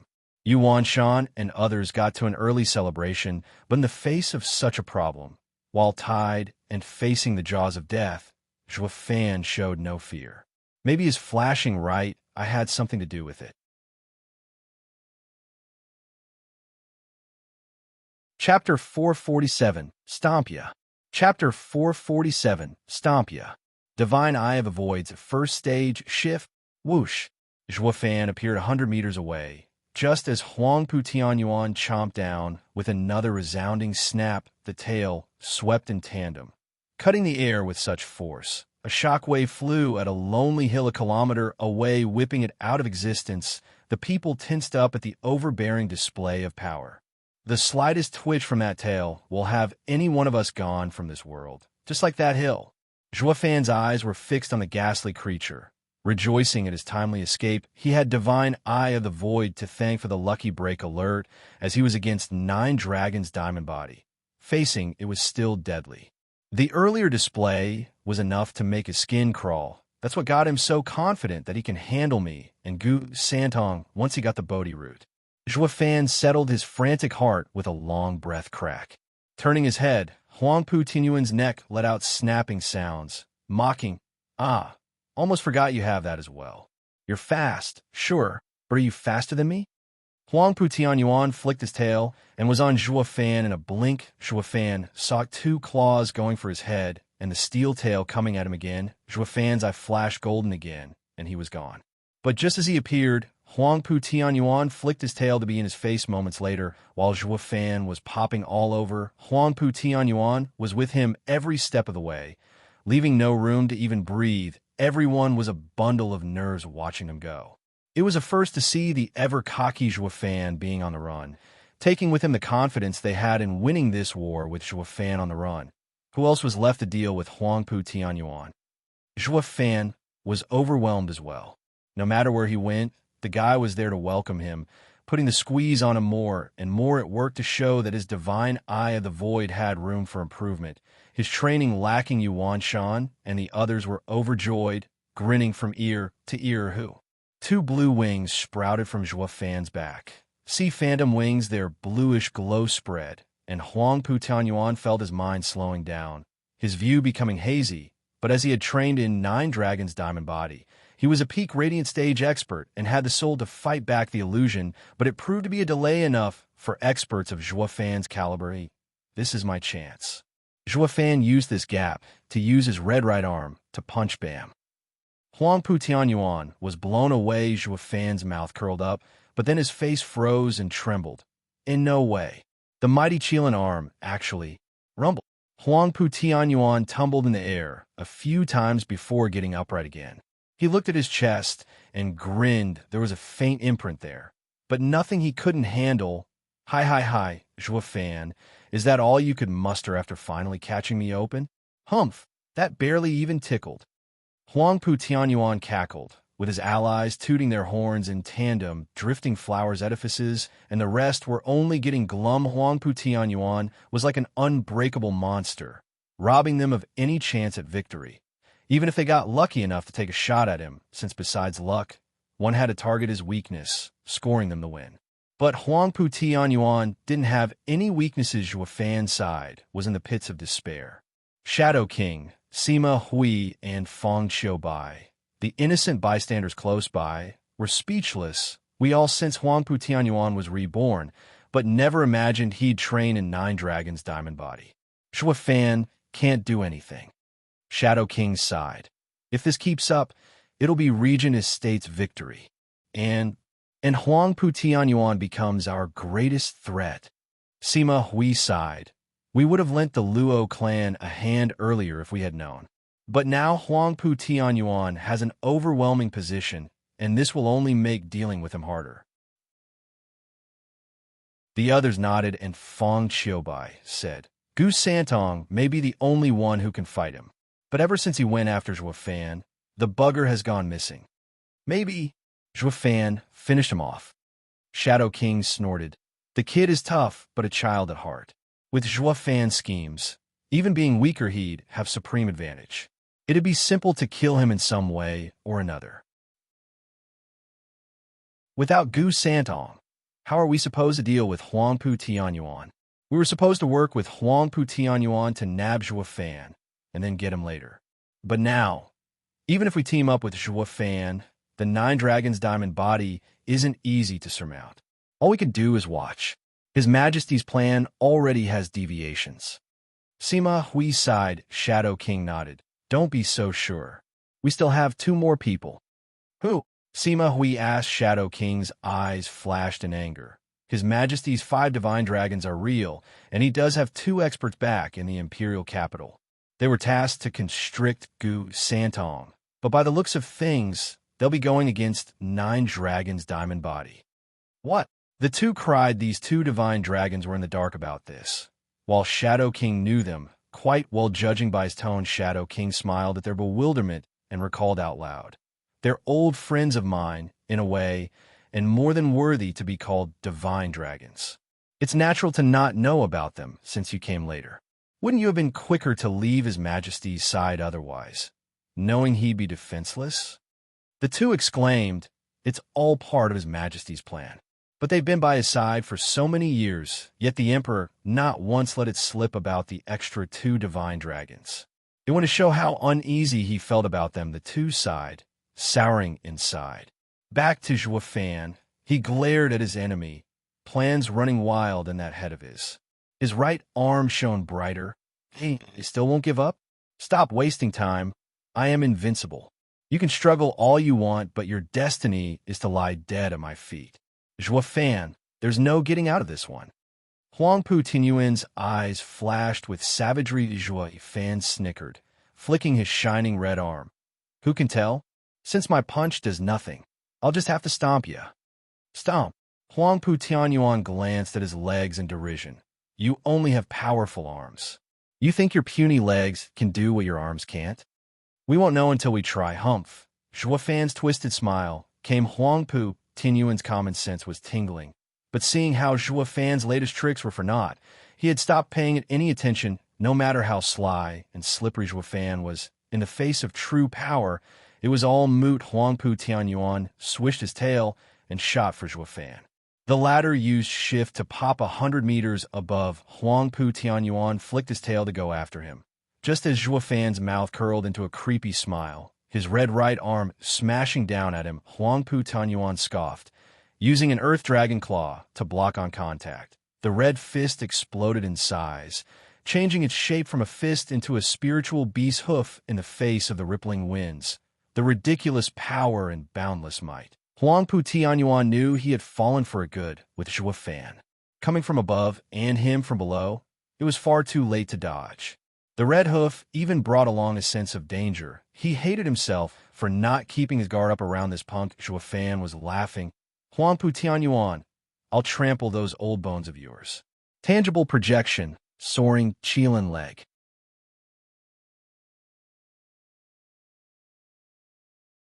Chapter 448, Returning Dragon's Roar. Chapter 448, Returning Dragon's Roar. Elite Coder. Bam. It looked like a hunk of rock was coming down as the red Qilin leg impacted Huangpu, Tianyuan's face, stomping down hard enough to crack something. Going by those sounds, Huangpu Tianyuan put up all four claws, but nothing had any damn use in stopping it. He kissed the ground so hard the shock wave engulfed the battlefield. Many experts spat blood from it. Taking some much-needed safety distance, the dust rose and covered both of them as the dust settled. Light showed a horrifying scene. Zhuofan's right arm had turned into a 100-meter-tall blood-red pillar. It stood upright and tall as it held up the sky. Zhuofan was so tiny next to it, making the contrast sharper on how a human being could release such a pillar. Shadow King's side was dumbstruck. Just when they thought they'd seen it all, Zhuofan had to get freakier with an even crazier move. That's what he meant by stomping. He has a third leg. But what kind of savage beast has such power? Staring at the 7th-level spiritual beast wings on Zhuofan's back and at the hoofed right arm, it got them wondering. How many inhuman parts does he have? Monster. They all thought of it, gulped and shook with fear. Zhuofan was still within the limits of a human monster up till now. But he had gone beyond with this display. No one there took this conclusion as a good thing. Drifting Flowers edifices, Veiled Dragon Pavilion, and Sword Marquise abode jumped in fright, albeit happy at the reversal. He finally had the upper hand against the 9 dragons' diamond body. His advantage was directly proportionate with their odds at winning this war. Wanshan's side slumped, their hearts a mess. Just a minute ago, they were hollering that Huangpu Tianyuan had surpassed the freaky Zhuofan, only to find out that Zhuofan was in fact a human-faced monster. How do you top that? You can go full Earth Dragon for all I care. You still can't take even one of his hits. Wanshan's side found their earlier confidence maybe just a tiny bit premature. Every single move of Zhuofan is filled with mystery and tricks. You can't take him down so easily. Zhuofan had better things to do than to mind them, like smiling evilly. The Qilin leg stuck deeper into the ground, compressing hundreds of meters into a mere dozen. Wanshan and Regent Estate's venerables felt like crying unknown, as was the fate of their estate lord under that hoof. But now they wondered if there'd even be a corpse left. If you go on trampling any more, we won't even find a bone left. That's just barbaric. Zhuofan's belief was that true ruthlessness grasped certain victory crack. Zhuofan just kept on pushing, snapping the bedrock like twigs.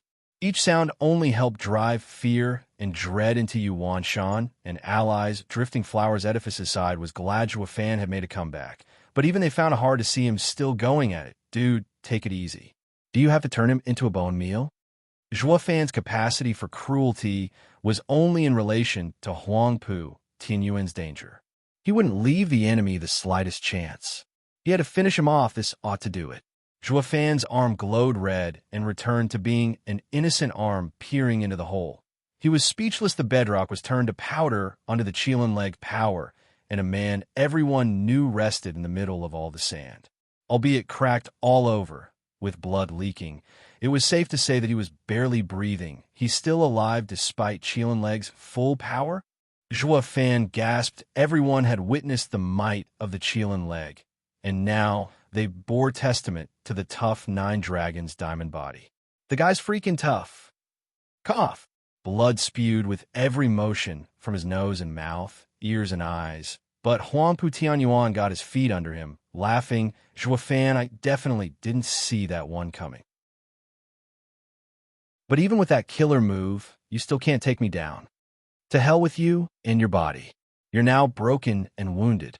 Since I couldn't kill you with the Qilin leg the first time, the second attempt will finish you off. Humph, you're half dead.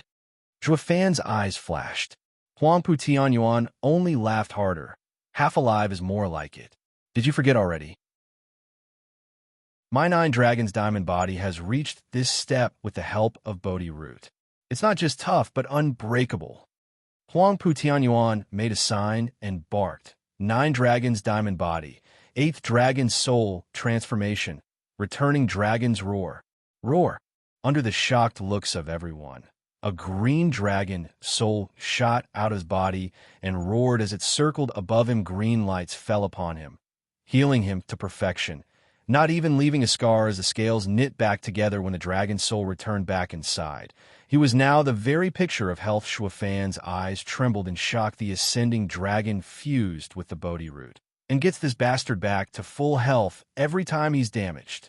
Adding that tough body into the mix, and you'd have an indestructible killing machine. Shuafan frowned. Shadow King's side was keyed up. Huangpu Tianyuan's outrageous power blew their minds. How are they going to beat that? Even if Gu Santong steps in, not even he can do anything. With this old monster healing back whenever, no one can beat him. Fang Xiaobai shook his head. What about the other two divine dragons? Can they do it? Shadow King said, all I know is that they can handle Gu Santong, but cannot kill him. I reckon Huangpu Tianyuan falls in the same category. As long as there's a way, we'll just think about killing him later. Sima Hui muttered. Huangpu Tianyuan stretched his limbs and taunted Zhuafan above. Yet the man was calm, and cool. Zhuafan's eyes flashed, and he punched with his right arm again. Since I have no way to finish him off yet, I'll stall him. Torturing him is better than nothing. And who knows, maybe a way to kill him will come out of it. Classic delaying tactic: first bind the enemy, then get some time to think. It was such an obvious choice that even Huangpu Tianyuan could see it. So he retaliated with a flick of his tail and jumped out. Boom. Zhuafan's legs smashed the ground, but not Huangpu Tianyuan. Frowning, Zhuafan sighed inside. And of course it never goes as planned. He only got Huangpu Tianyuan the first time because of how close they were and having the element of surprise, but Huangpu Tianyuan was a fast learner. He had to keep some distance, and that speed of his was enough to stay clear. What was even worse was that Huangpu Tianyuan wasn't a cocky old coot like he acted, but was cautious instead. The worst enemy was a cautious one. Zhuafan's side, coming out empty with the enemy on guard, left Zhuafan in truly dire straits. Case in point, he didn't have the time to take back his Qilin leg as a bloody maw came from behind Zhuafan. Now it's my turn, huh? Chapter 449, Qilin Shield. Chapter 449, Qilin Shield. With a roar of laughter, a sharp sound came from behind Zhuafan. Zhuafan used his left arm to fend it off as his right arm returned to normal size for receiving the next blow. Zhuafan's red hand was now holding a tail, but he wasn't out of the woods yet, as Huangpu Tianyuan's second claw came for him. With both hands busy and being unable to use Divine Eye of the Void at such short notice, Zhuafan resorted to using his wings as a cover rip. The Earth Dragon's claw pierced them like paper, soaking him in blood. Zhuafan's brow trembled with pain, yet he was covered with sweat. At least the Sea Phantom wings were from a 7th-level spiritual beast and were tough enough to hold the Earth Dragon's claw back. With the both of them, Zhuafan's wings trembled, giving his all to resist. Huangpu Tianyuan opened his mouth as the claws and tail struggled in their confinements. Zhuafan needed the slightest distraction, and his head would roll. The sight of Zhuafan getting pushed back got everyone tense. He couldn't do anything but be on the receiving, and it was hard to believe Huangpu Tianyuan was just that strong with his 9 dragons diamond body. Zhuafan was only in the profound heaven stage, and even his 2 beast arms weren't enough to save him from a hard time. Blast it. I can only retreat.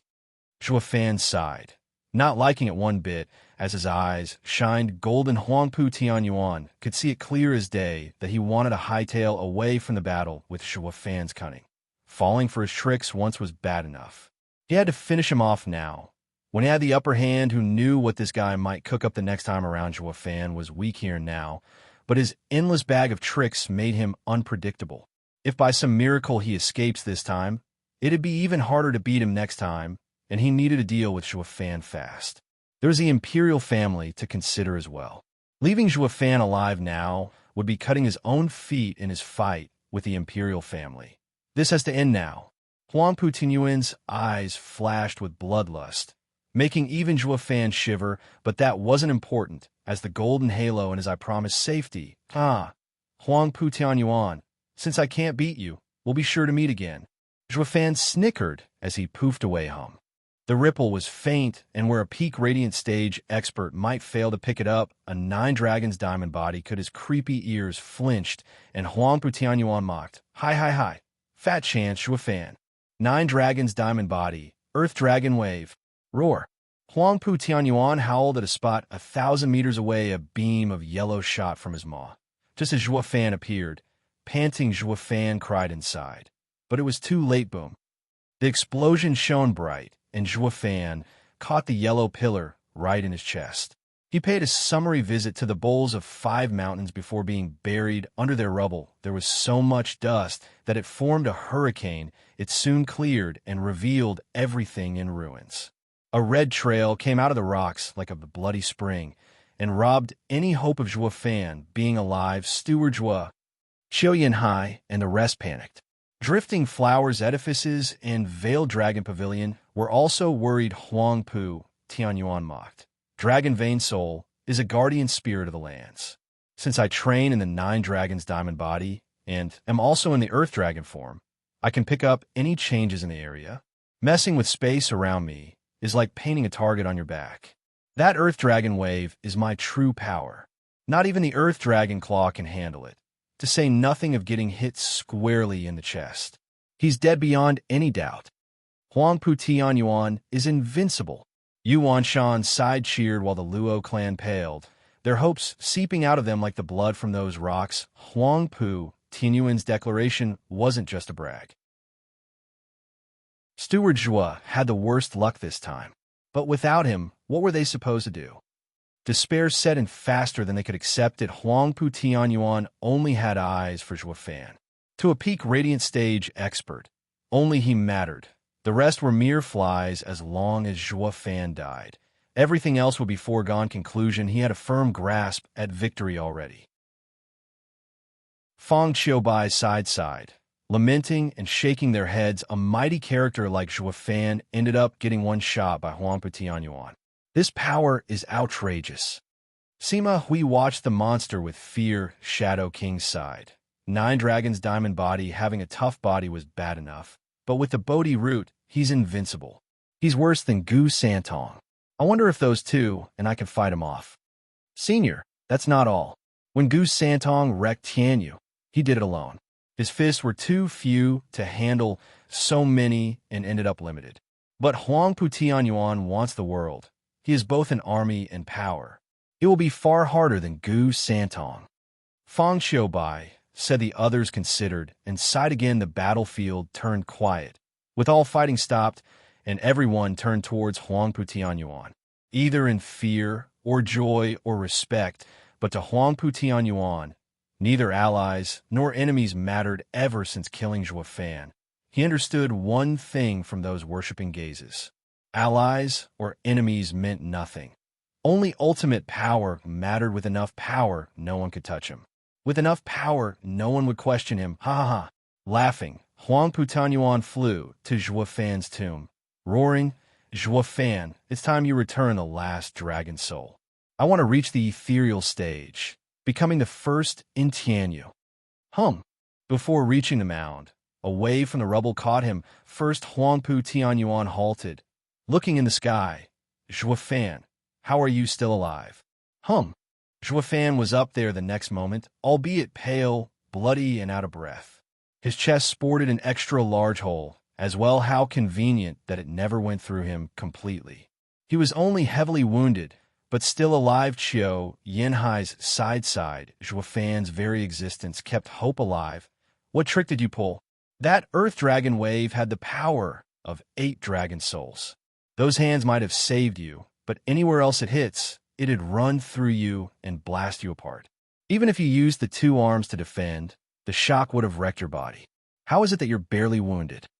Huangpu Tianyuan cried foul. Zhuofan snickered. While you have the Earth Dragon wave, I have the Qilin shield. Don't think you can write me off in one hit. Zhuofan looked at the red glow over him in joy, as luck had it. From refining the Qilin arm in his body, it even released a red shield. It was the same red cover he saw back in Lightning Canyon. The soaring Qilin's defense, with how not even Heavenly Emperor's purple lightning could pierce it. How could anything else? Zhua Fan was badly hurt by the impact with the Earth Dragon wave, and not the subsequent shocks, or he'd be in pieces by now. Zhua Fan sure was glad that he made the trip to Lightning Canyon Huangpu. Tianyuan's eyes grew savage. Zhua Fan was playing too close to the now hollow chest, with too many skills. Dread started pouring in. Thinking of the future, Zhua Fan snickered. This round is yours. We'll be seeing ya. His wings carried his broken body away. Huangpu Tianyuan roared after him. Where do you think you're going? Your head stays right here. The two were gone in a blink. The battlefield was filled with dumb faces. With the commanders gone, what are we supposed to do? Lung Wuchang shouted all of a sudden. Damn it, it's Zhua Fan's trick. Fall back. Chapter 450, Poisoners Collide. Chapter 450, Poisoners Collide. What's wrong, Sir Lung? The enemy's morale is weakened. How can we retreat now? Yuan Shan asked. Lung Wuchang's mood was heavy, pondering before speaking. I'm not too clear myself, but this situation reminds me of the fight in the esoteric debate. The House Lord's heart's seized. You can also feel it, right? Zhua Fan was on the ropes, with no way out, but we all know how that turned out. Lung Wuchang's heart thumped. Yuan Shan stood dumbstruck and fearful, turning utter defeat into complete victory. Sir Lung, are you saying this time as well No. He's clearly wounded, defenseless, routed. Yuan Shan refused to believe, but still droned, though the same happened to him in the esoteric debate. No, he had it far worse then. Yet he still won, breaking Huangpu Qingtian's team and torturing them to death. Sir Lung, do you mean today's defeat is a trap? Yin Bagong shuddered. Since the esoteric debate, Zhua Fan's savagery had left him traumatized. In any case like this one, the enemy was left for dead, waiting for them to take their head. But everyone knew Zhua Fan was an anomaly as long as there was breath in his body. Anything could happen. They've seen it far too many times, how Zhua Fan flipped the tables in the worst cases and ways imaginable on Wu Chang's side. I am not sure. The kid is one of the few I can't see through. But one thing is certain, Zhua Fan was defeated today, but even so, he fled. This is a trap to lure the tiger. Everyone shuddered and looked at the two armies. Without Huangpu Tianyuan to back them, they were losing ground in this war. They would end up defeated with both sides' experts around the same level. Only Luo clan's fiends stood apart. Not to mention the power couple could waste a regent estate venerable in a blink, each while the four scheming demons could keep 20 of them busy and suffering. If the fight started, they would have heavy casualties. And even if Huangpu Tianyuan made a lucky return, they would only get a bitter victory, and to think that they still had to fight the imperial family. They all found it not worth it. The House Lords glanced at Lung Wuchang and nodded, but they had to get the Luo clan's approval. First Xiao Yanhai and Xue Qingjian showed a creepy smile. Xiao Yanhai roared. Brothers and allies of the Luo clan, together now. Let's crush them. Elder Xiao, our morale is low. How? Grandmother cried. Xue Qingjian waved. They say Lady of Steel fears nothing, so why are you so shaky? Don't you see, with the superpowers gone from each camp, the situation is in our favor. Even if it's a bitter victory, it's still a victory. Hi. Grandmother looked at everyone to find it was true. She and the other House Lord were too caught up in their despair over Zhua Fan's loss to see with fresh eyes. With those two freaks out of the mix, they were the strongest. Grandmother eyed her allies. Was it Steward Zhua's plan? The two looked at each other, then nodded. The couple was out of the loop just as well, though. Zhua Fan would never do things half-measured. His loss had to be real, but that wasn't the issue here. Instead, turning it into a chance at victory, something Zhua Fan gave them to get their spirits up. The power couple had to say it's Zhua Fan's idea. Grandmother and company got fired up. They fell for Steward Zhua's trap. Attack! Roar! The depressed Luo clan faction perked up on the fly and roared in a war. The losing side would technically be down in the dumps, but led to believe it was all part of Zhua Fan's ingenious and foolproof scheme, and reminded of his sly character. None took his defeat as real and stormed the enemy. The enemy froze, like sitting ducks. Does that mean we fell for his trap? Regent Estate's side turned to the powers that be, but they were now listening to Lung Wuchang's conjecture. They knew it was not like Xiao Yinhai painted it. So how can they still get their spirits up?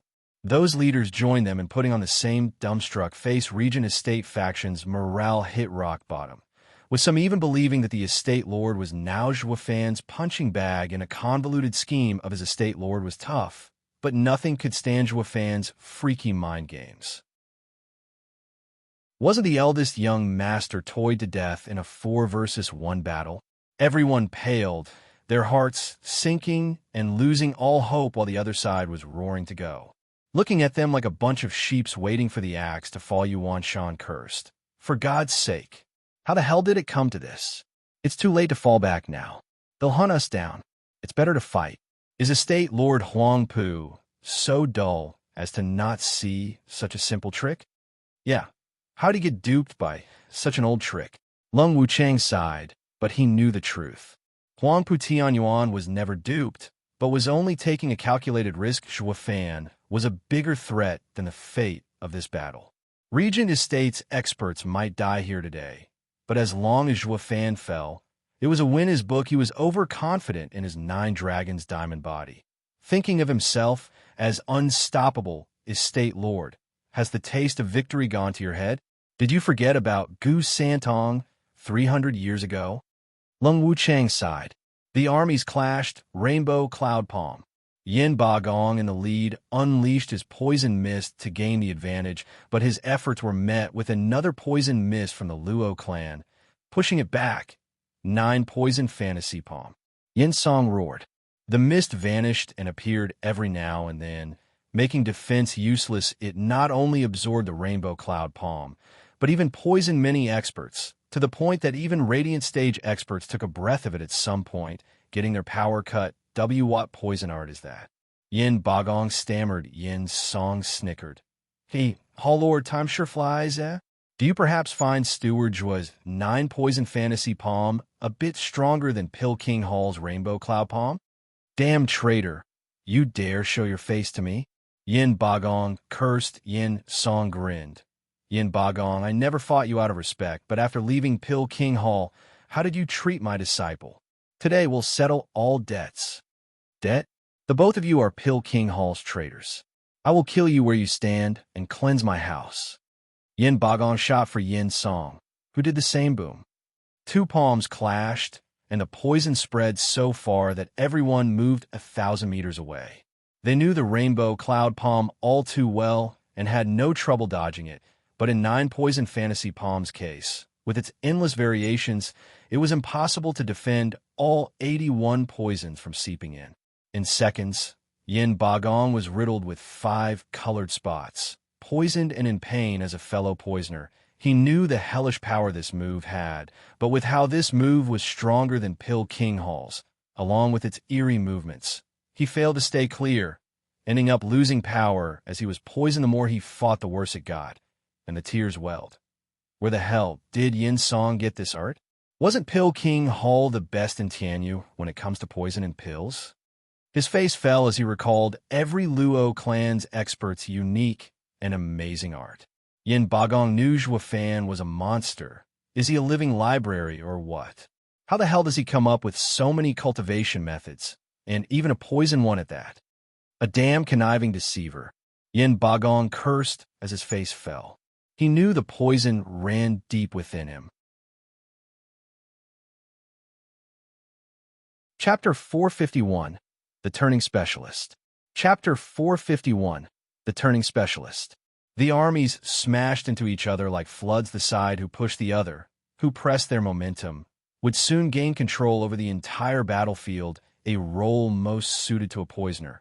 Especially when it came to war, Zhuo Fan looked down on poisoners, saying that they were useless in a battle of experts. But when it came to culling, no one was better at it, and in a battle like this, a poisoner was a force to be reckoned with. A veritable Grim Reaper, doing his job as God intended. Yin Bagong knew of his importance, wishing to use this chance to showcase his power, but against the traitorous Yin Song.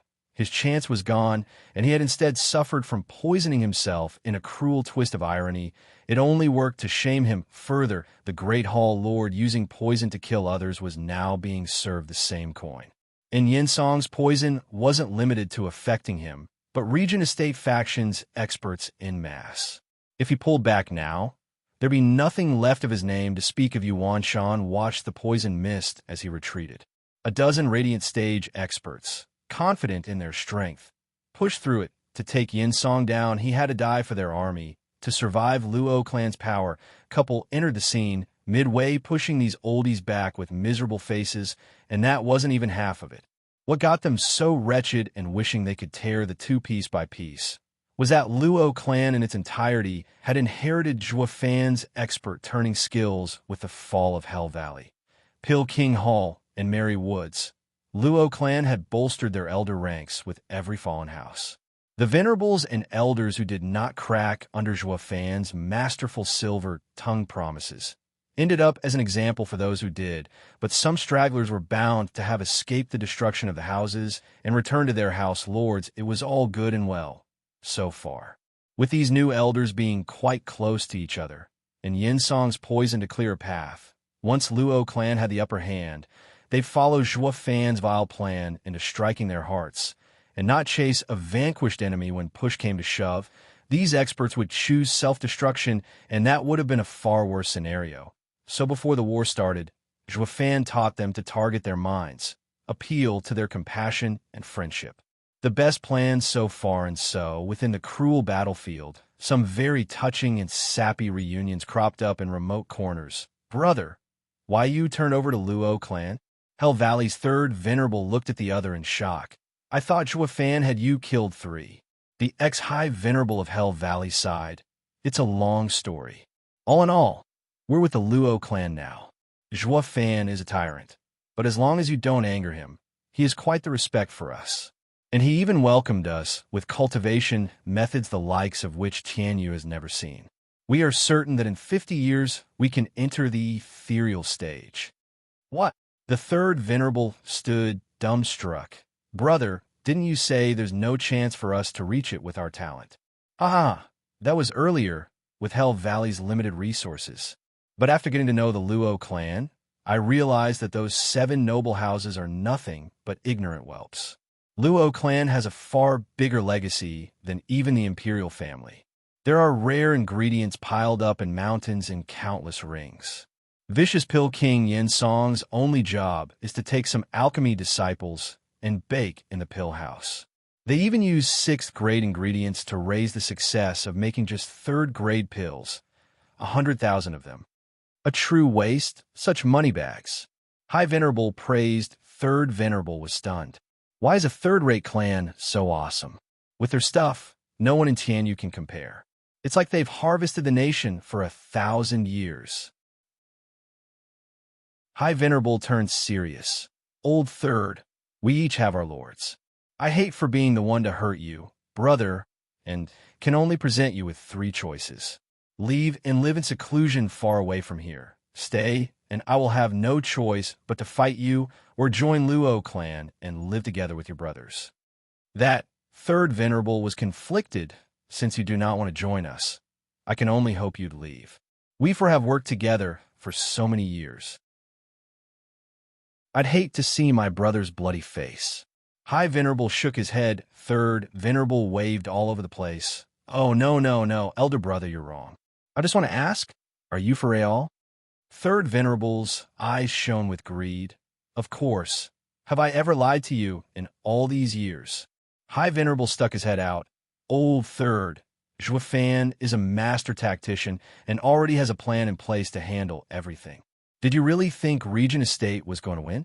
Look around you. Luo clan is on a constant rise. Even if Huangpu Tianyuan is strong, he is chasing his grave. There will only ever be Zhuo Fan in this world.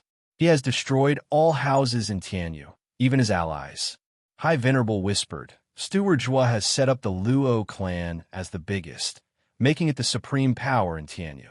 I'm not going to lie to you. Come, join us as a new elder. This will be your only chance. What a single power. Zhuo Fan has such ambition. 3rd Venerable pondered and nodded. Elder brother, I wish not to ruin our brotherhood, and can only hope to stand by your side as we make history. Good, old 3rd, I expected nothing less. High Venerable grabbed his palm, taking a vial from his back with a bloodworm inside. "Brother, to enter Luo clan, you must take this bloodworm." Third Venerable found it improper, but from High Venerable's stern look, this was no game, recalling again the promise of resources from Luo clan. The Third Venerable swallowed, a High Venerable laughed, going together on a nice little trip to Regent Estate to murder the rest of them. The same exchange happened all over the place. Saying it's out of brotherhood when the dangling bait was just too damn good. These guys were homeless anyway. They didn't even have time to worry about resources. Along came the Luo clan, extending its gold-plated hand. Who in their right mind would refuse it? As an extra proof of sincerity, it came from old pals. The battle was a few hours in when Yuan Shan and the other lords found something strange. What were the venerables and elders doing, slaughtering their way over? Wasn't a bit early to come back? And why are there so many of them? Taking a good deal of time to process this, they all came to one conclusion: fall back. Much of a war this turned out to be. The enemy didn't come to kill us, but to turn us. How could they win now? All that was left was for them to turn as well. Lung Wuchang's side. Zhuo Fan's psychological warfare is otherworldly. Just what did he use to achieve it? There must be something off about this to get so many in such a short time. Back to Regent Estate. Well, think about it then. Lung Wuchang shouted to his faction. Luo clan was hot on their tail. Shadow King's trio watched the odd war with dumb faces. What the hell? What did Luo clan do to them? Isn't it too fast? Shadow King was flabbergasted. Fong Qiubai's side. If you're looking for a specialist in turning experts, go to Wingay City's Luo clan and find Zhuo Fan. Shadow King's face twitched. Even with Zhuo Fan away, everything still played by his rules. Regent Estate's victory was based on Huangpu Tinyuan's 9 Dragons Diamond Body alone, while Zhuo Fan had some tactical counters in place besides just himself. To put it another way, this trick of his had a heavier impact than his strength in this aspect. Zhuo Fan had Lung Wuchang beat by miles, again using himself as bait. Fong Qiubai's side. Zhuo Fan used the same tactic in the esoteric debate with flying colors. While now he has caught Lung Wuchang unprepared, his schemes working at full power even while he is away. He won in every aspect. In your opinion, was his defeat fake? Shadow King looked at the sky. Then he must have a way to deal with Huangpu Tianyuan. I'm really curious about what can possibly hold 9 Dragons Diamond Body in check. Zhuo Fan's final rivals may very well be us. Fong Qiubai and Sima Hui nodded while flying away to watch the events play out. You're tuning in to the Warrior Lore YouTube channel. Don't forget to subscribe and join us on this journey to catch the most captivating stories.